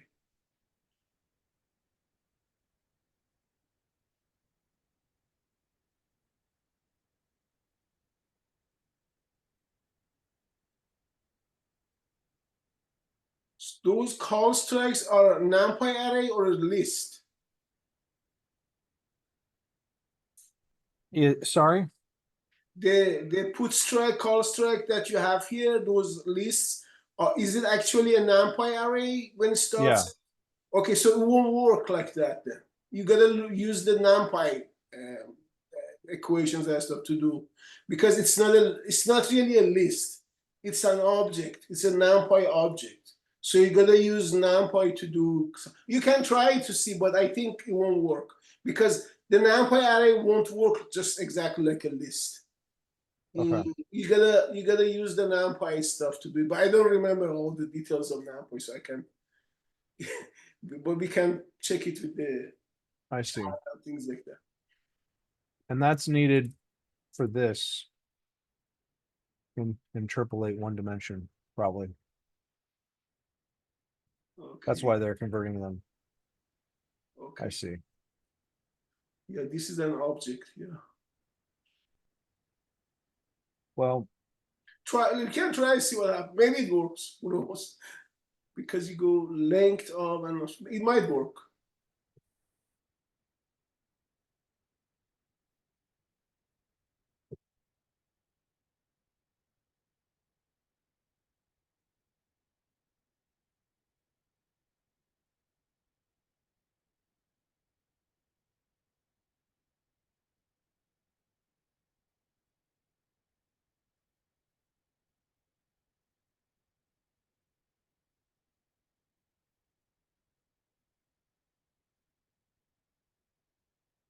the problem I'm seeing here is, so I'm trying to put these all into one, like categorize them by strike, but then I still have the problem of the array of calls and puts are not necessarily aligned. Like I might have somewhere there's a call but no put, or a put but no call. And what do I fill in there when I'm creating the arrays for the interpolation? I guess I could just put like the previous one or try to interpolate between the two nearest, but that's kind of a pain. And that didn't even work. It's Okay. missing would be missing for out of the money ones. So these are not two-way out of the money because you only did 10, right? So Or 10 on either side. yeah, for 10 other than say you should have the data. But if it's not the same deltas, then one is gonna be a lot smaller than the other one. So it would be a good estimation anyway. If you go out of the money, so one would be smaller than the other one. So if you just do the average, just half of the other one, that should be about the same. Yeah, I just think this is probably not the right way to do this now. Yes, with NumPy, this problem. You can get it how to Well, do. no, I mean, I can fix the NumPy thing. That's not the problem. The problem is just that I need 3 arrays that are all the same length, and I need one array for strikes and one array for the put options and one array for the call options, or one put prices and call prices, and all 3 need to be the same length and they need to be associated with one another. But right now we've got 4 arrays. We've got a call strikes and we've got call prices. We got put strikes. We got put prices, and the put strikes and put prices are related. The call strikes and the call prices are related, but they're not overlapping correctly. So when we iterate over the strikes, we're not necessarily aligned, right? And that's what I was concerned about down here. You know, I was just combining the length of the strikes and saying, okay, we'll just use the call strikes. But the problem with that is where we're at in the puts is not correct for the call strike range. Although I guess it's just interpolating a value.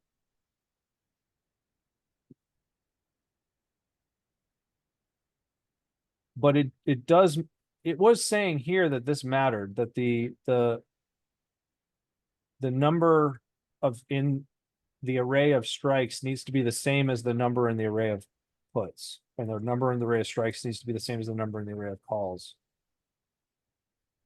Like The this. strikes are round numbers, so you should be able to match them, as far as I can tell. I mean, on both sides, you should have the same numbers, but they just go the way the deltas go, they go the different direction. But I guess it just doesn't matter. Let's just go back to what we had somewhat. So the numbers We'll do call around, strikes and put strikes separately. We have 2 different interpolation functions, and then we'll try to go over the combined strikes, because we are extrapolating here. That's actually fine. So if we just combine the strikes,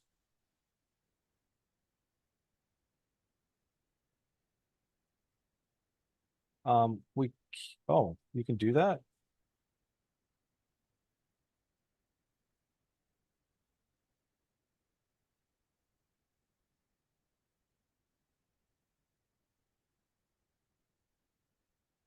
That might work.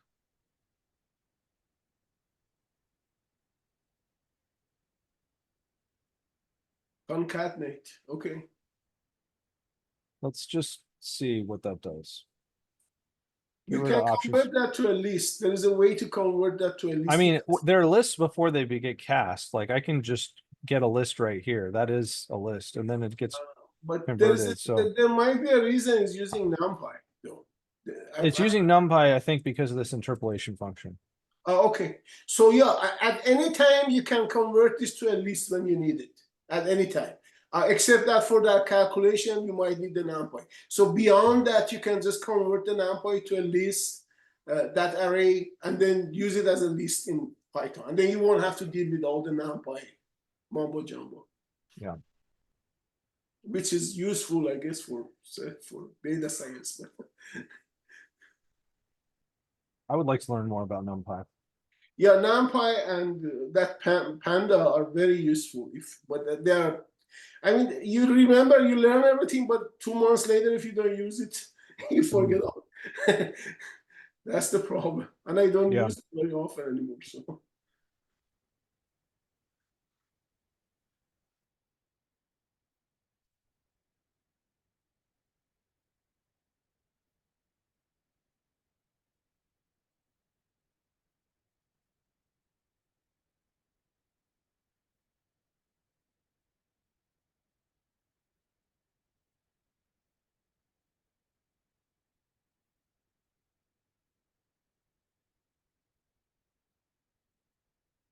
It looks reasonable.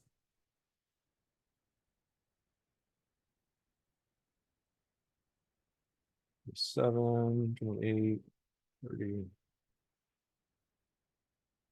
All right.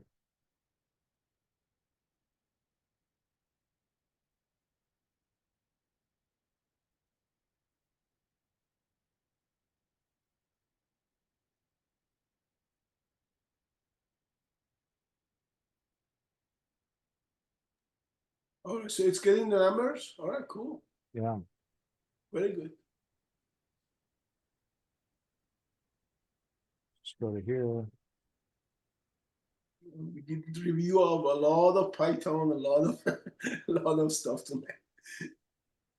Yeah, so it's a pretty low number, but it's all relative. So let's What is that, the let's just 2%? try to plot this out. Yeah, like 2%, 3%. Yeah, okay. 3%. Yeah, it could be. I mean, we need to kind of So factor it, multiply it by something or whatever. I mean, if you in multiply by 100, actually you get 20, right? in ticker threshold, I think I was adding lines somewhere. What? Swear I was doing this, or maybe it was.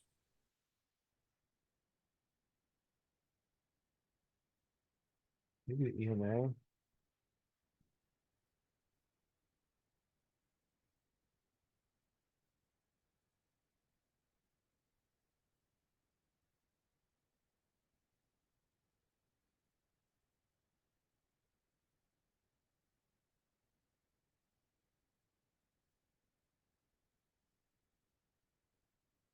So every time, I mean, we can leave this disabled for now, but we should bring it back. Let's bring it back now.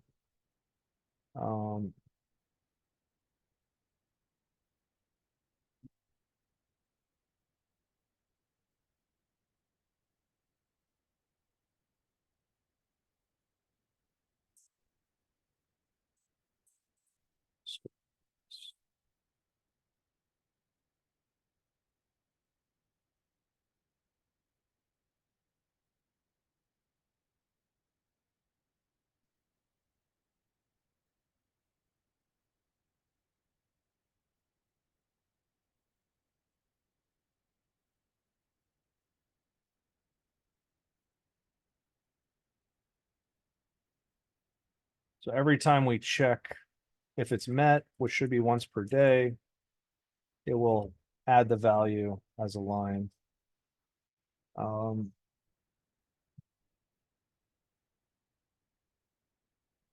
I guess let's extend the time.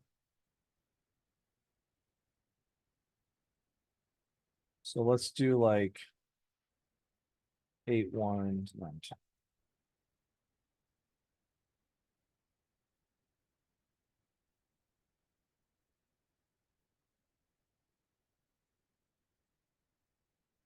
This might take a little while.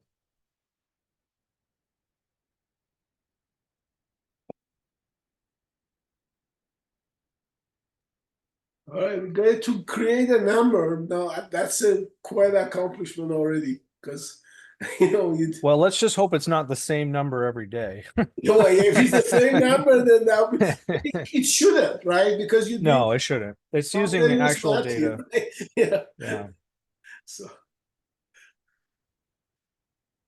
this is interesting.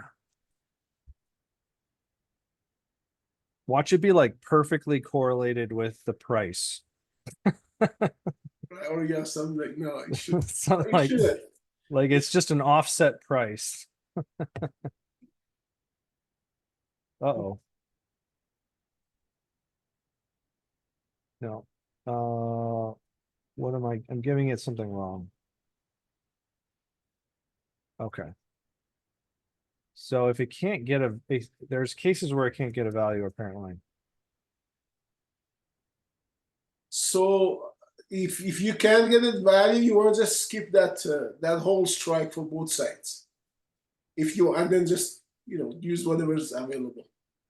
For now, at least until we figure out why. I guess that there's just the data missing in there too, right? In Polygon. Yeah, I mean it could just not Not get be- it some days. You can just, I would just skip that until we figure out the math and see if it matters. If we count it as 0 and just use the other side only. Because we're trying to get a variance, right? So variance of what size would be useful probably if we could do the math right. But Mhm.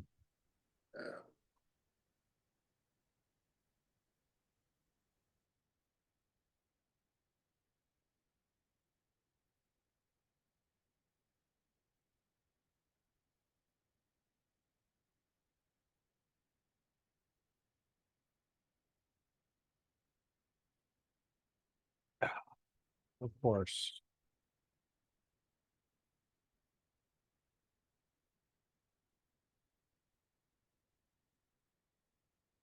I mean, we may not want that to be the default, but we'll have to think about. We'll say it's. Yeah, so it's always going to be, it's going to fail and not execute if it can't get the variance.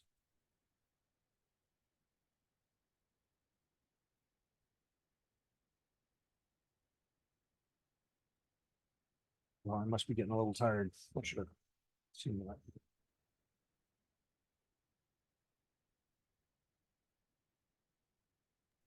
it's getting close to midnight for those Cinderellas in East Coast. Yeah.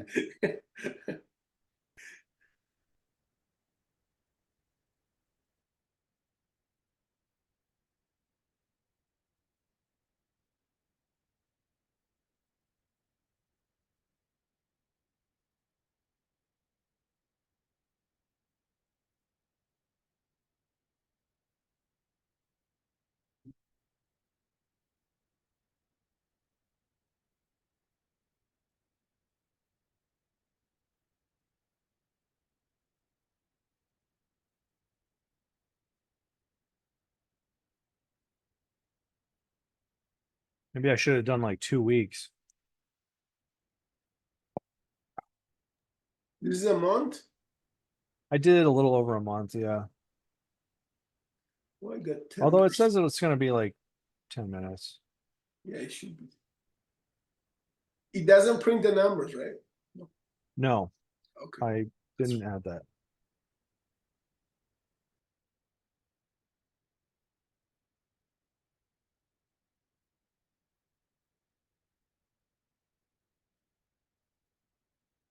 I think this.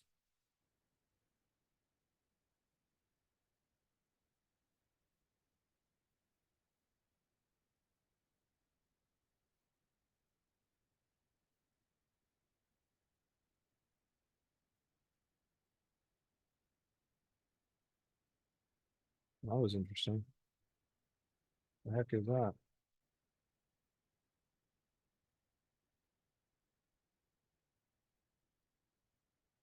Yeah, so this is the log file. I'm having a lot of trouble getting prices. Oh, but that's just some of the.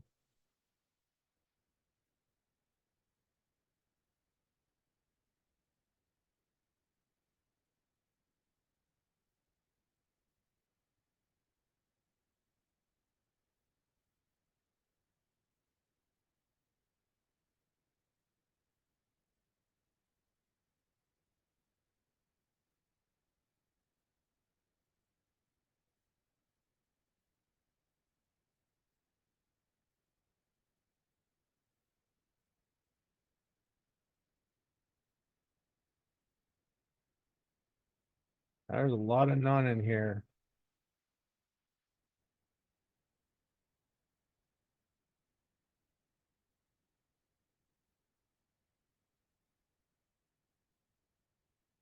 Oh, but then there's some prices.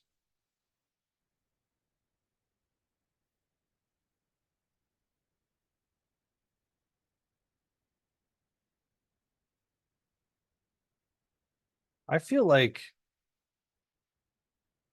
choosing the expiration date and then getting, like, we might need to verify that we can get prices on an expiration date, because it seems like sometimes all of them are none, and then sometimes all of them are values.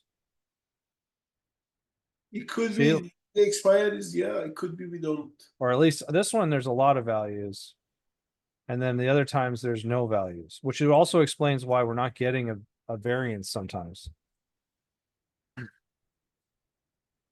Yeah, you just, yeah, that those are detailed debug that. Yeah, I'm gonna-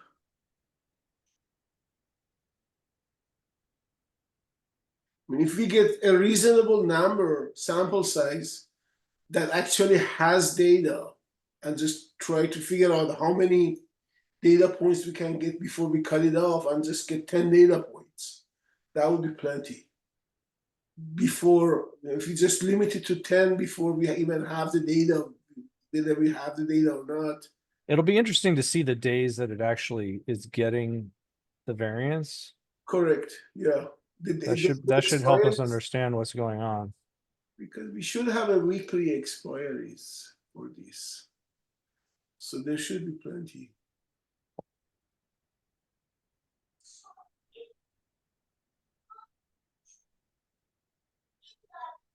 But you're selecting the expiration from the list of actual expiration, right? I know, and it So, still I mean, it's has gonna problems. It's gonna be So like the list of expirations it provides in the call chain does not match one-to-one with the ability to be able to get a contract for that price and expiration date at any particular time. a Like, problem. Yes. what Rob was saying was that we might be able to use the quote side, that the quotes there should be more data there. Oh, there is one. Okay. Yeah. So it might be possible that we could have more price information. Yeah. I mean, if that's available, it's probably the way to go because this might be just a standard set of dates that possibly could have expirations, not the real dates that actually you have there. So if you use the code, then you know that actually there is data in there. Right. That makes sense. He's right, I think.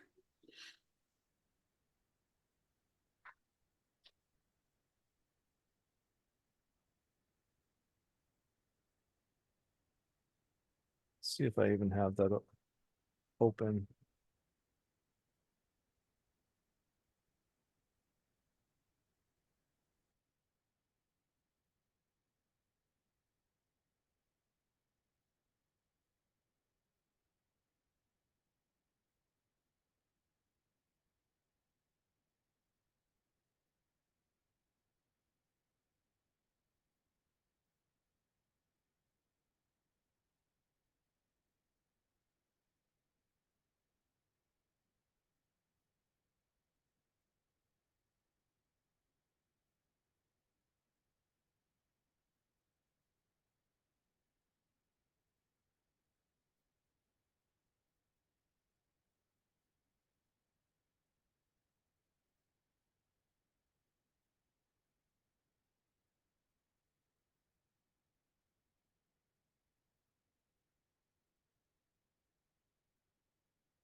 Update.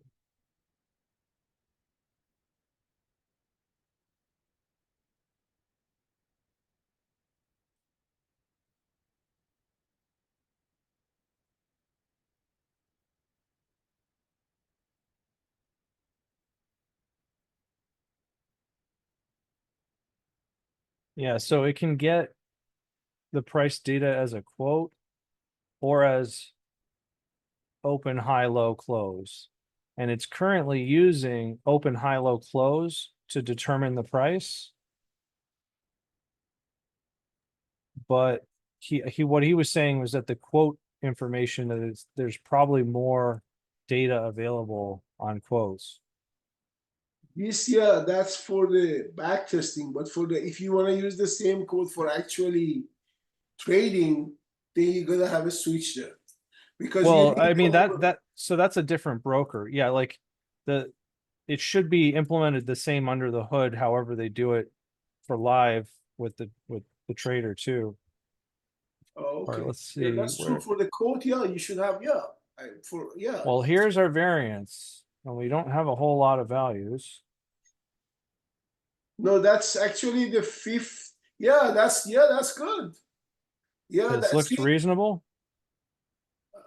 Do we have the weeks? We gotta just compare it with weeks. Why do we go? Oh, yeah. What is like? Let's look at the the fifth, the August 5th was very high on VIX. That was one of the highest. Let's see what this gives us for August 5th.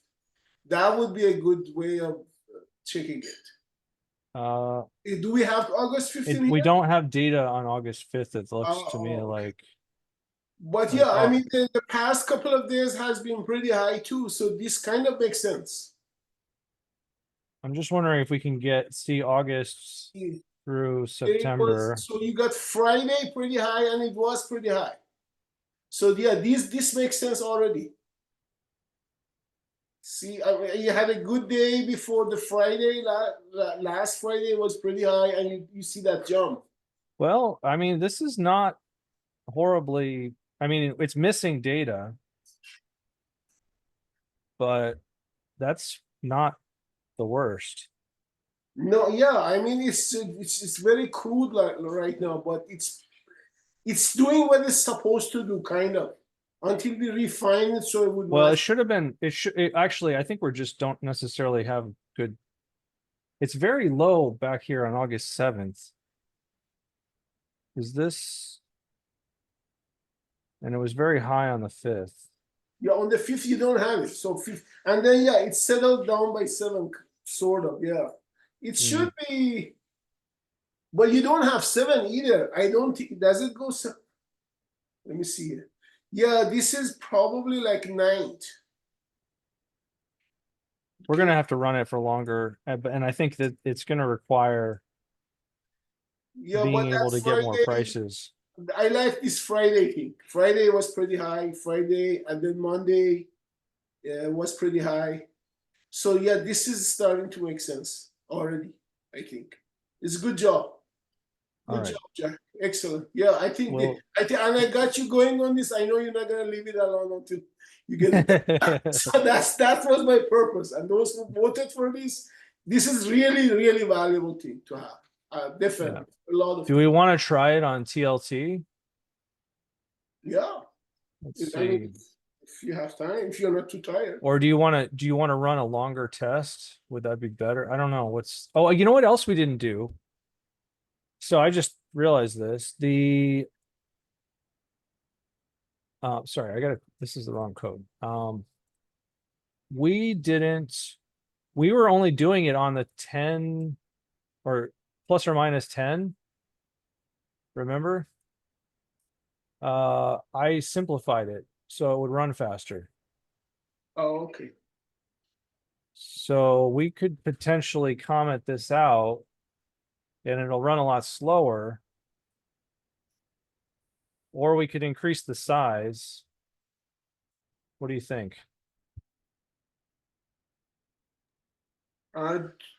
I mean, there's a lot we can do. I mean, actually, to get the VIX thing, we need to. I'll send you a detailed thing, a couple of things. It's not that difficult to do. It's just we gotta add another strike if it's less than, like, if you don't get exactly 30, then we gotta have actually 2 sets instead of one set. I think so. I'll send you the list. It should be, once this works, the other parts are just kind of mirroring this. You should work. So we won't get the very accurate one. If you want to run it for longer to see what happens on the, or actually run it just for that period that includes the fifth, because fifth we had a crazy mix. All right, here's an idea. Here's an August idea. would give you a good thing. What if we just try to get like validate the expiration by checking if the center strike, the center call strike or whatever, we can get a value for it. You know what I'm saying? Yeah. So the strike at the call strike at this expiration date. You mean cent by center? You mean at the money, right? Yes. Okay. So this would be strike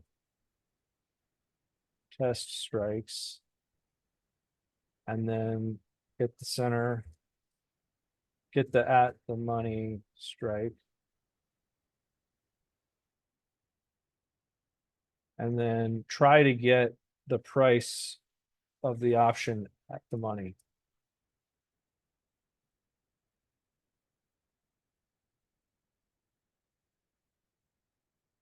And then what we'll do is we'll just bail or continue searching if we can't.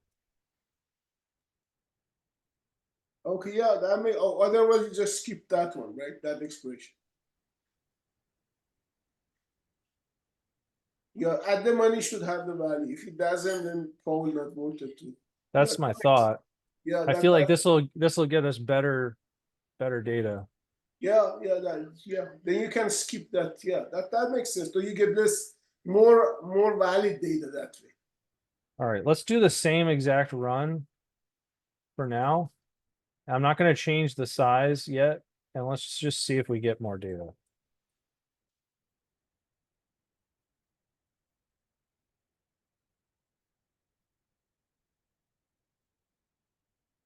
Whoops.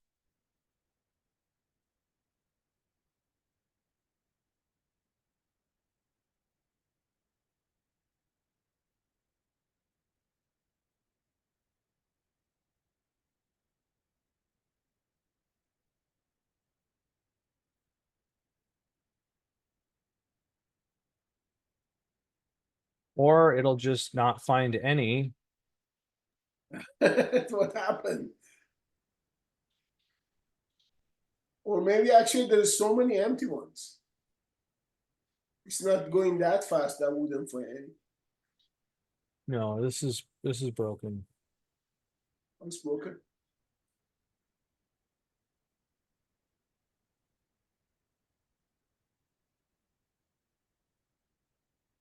Actually, let's kill it.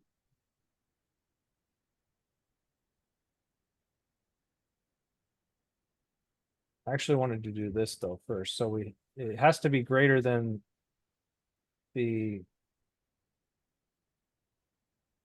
date that we want. But then we take the test strikes. Oh, this, we already had this problem. This is a string and we need it to be a date. Oh, okay. That's why. Just throw this here for a sec.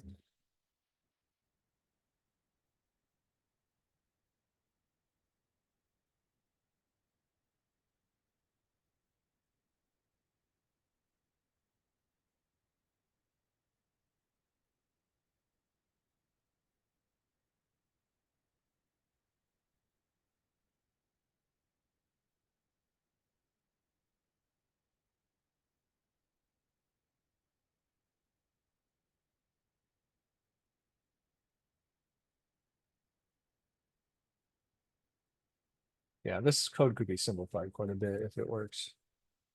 Oh, we're downloading data. That's a good sign.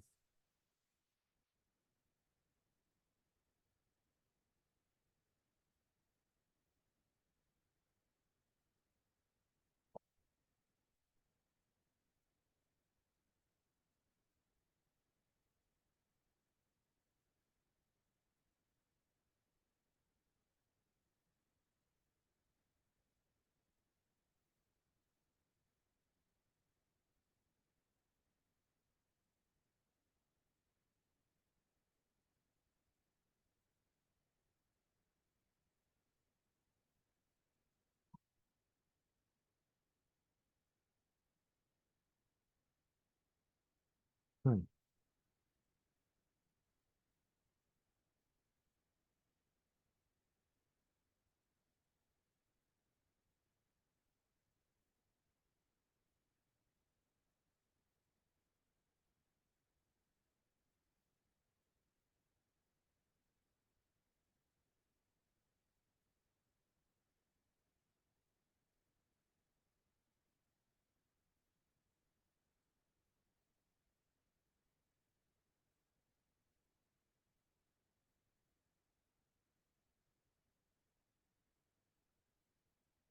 This might actually speed it up because if it can't find a target expiration, it'll just bail on the day. Instead of going through and testing all the strikes, even though like none of the values are there. Seems faster this one. But you're still doing the not the quotes, right? Not doing well, no, the quotes is a change in the theta data provider. Oh. It's not in the strategy. It would have to be updated in the theta data package. I'm have it linked so I can edit it locally. Which is how I sped it up a little bit. I'm not even getting quote data right now. I disabled it. But we can get quote data, but it's a second request every single time you get a price. You get two separate requests. So that slows it down. But it might be that we could just use quote data and not use the other data. I don't know. Those are the closed data as opposed to quote data. Yes. What's the difference? I don't actually know. That's a little over. I still need to learn what the difference is.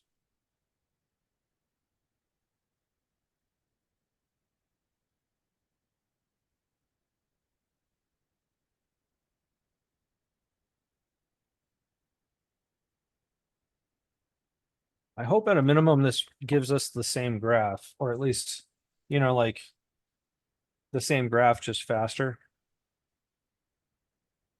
But hopefully it's actually finding more data now. Yeah, if you run it overnight and covering August 5th will give you a lot of information right there. If you get a huge number on August 5th, because it was like VIX was like 60 or something on that day. So I mean it should be doing the 5th because it's going from August 1st until. Oh, it's going the first, but it didn't show it though. So yeah, I don't think it had any data. Oh, It had one data point that was like on before the 5th. That was it. All right, we're almost done.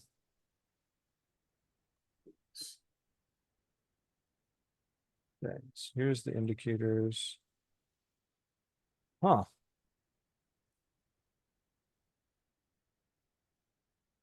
We might need more data, but this is a better graph. yeah, that's. I think Let's. it kind of makes sense. What's the latest? The August 5th doesn't make sense for some No. reason. Maybe there was no data, maybe something. But that might be because I'm not using the full spread. Right? True. Is it possible like things were crazier out of the money? They are. They should be. Yeah, they're All right, so let's run this. I'll run this one more time. because that's where they when they panic, they do a lot of, yeah, it could be, yeah. So I'm gonna do this one more time now that we have more data. But with. Where is the code? This removed.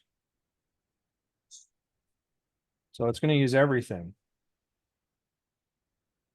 On the date that it can find.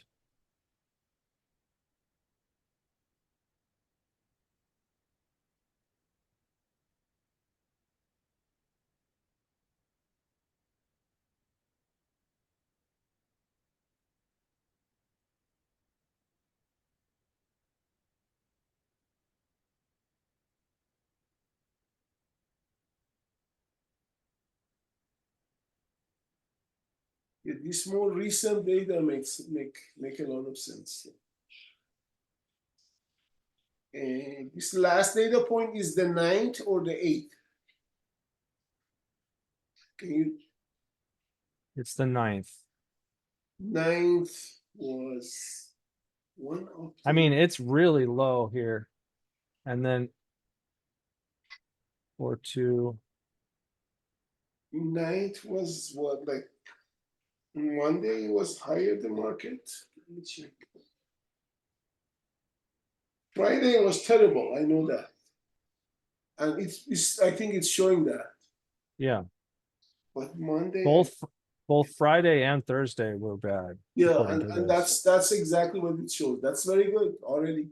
I mean, that's good enough for me to feel like this is starting to work towards where we want to be.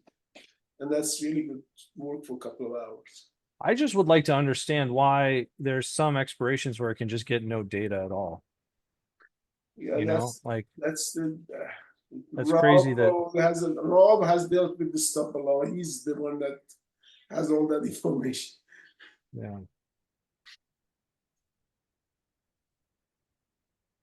Well, hopefully this will look like, bad approximation, better approximation, and then the next one hopefully will be the best approximation. Yes.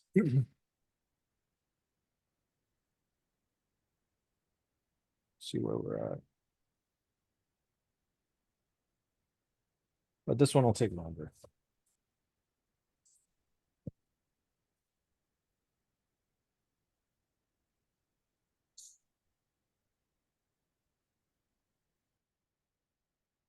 I mean, it may not increase the length of time too much if we decide we're going to buy a spread, we need this information anyways, and this will have cached it.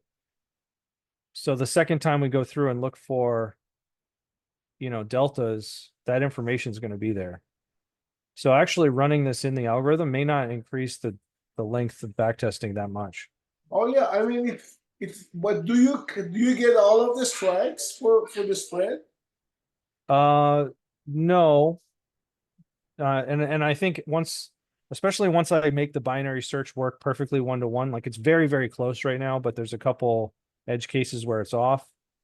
Once that's 1-to-1, it's significantly like it's going through like a tenth as many. So but you need this one, you need to do it only once a day. No, but right now you also. Yeah, but if you're backtesting 4 years, that's still a lot of days. That's a lot, yeah. So right now each day is taking how long? About how long? This was 30 days. This was 30 days? Yeah, I would guess With a couple of minutes per day. I would say a minute or two per day. Yeah, seems about the right. So Probably a little less. yeah, I think the information that this gives us is really, I mean, this may be the only choice we have for TLT and some of these other ones anyway. And I think the information is worth it. I mean, for the longer time, we just have to wait until it's done. Maybe it runs for a few days. So what? But it's valuable. I mean, the other thing we could do is, make a dumb strategy that all it does is calculate these values and then save them to a file. So we run it once, and we generate basically our own Database. data to backtest against so that we don't have to do this every single day. That makes sense. You can run this for a couple of weeks and have everything for each Yeah. of them. Yeah. And then you can Then we just look up the data. look up the data on the hard drive. But when it goes live, we just use the calculation instead. Yeah. In fact, we can do this for actual runs too, right? Theoretically. Oh, wow. It's only that far? Holy crap. Oh yeah, that's a lot of this probably. It's saying 2 hours. All right. Well, I'm going to let this run. And I will post everything in the channel tomorrow. Okay. But I don't think any of us want to sit here for another 2 hours. No, no one does. Awesome. All right. But Well, I I'm think glad. this was great. I'm glad we did this, and I think this is gonna be very Yeah, I useful. mean, It's really this helpful. this Yeah. is promising. I don't like that we don't have the beginning of the month not spiking here, but hopefully we see that tomorrow. So Yeah, we'll see what do it. happens. And All right, I'll run some longer tests too. All right, thanks a lot, everybody. thanks, everybody. Thanks a lot, Jack. Appreciate it. Good work, like always. Awesome. All right. See you guys Thank next week. Okay, bye bye.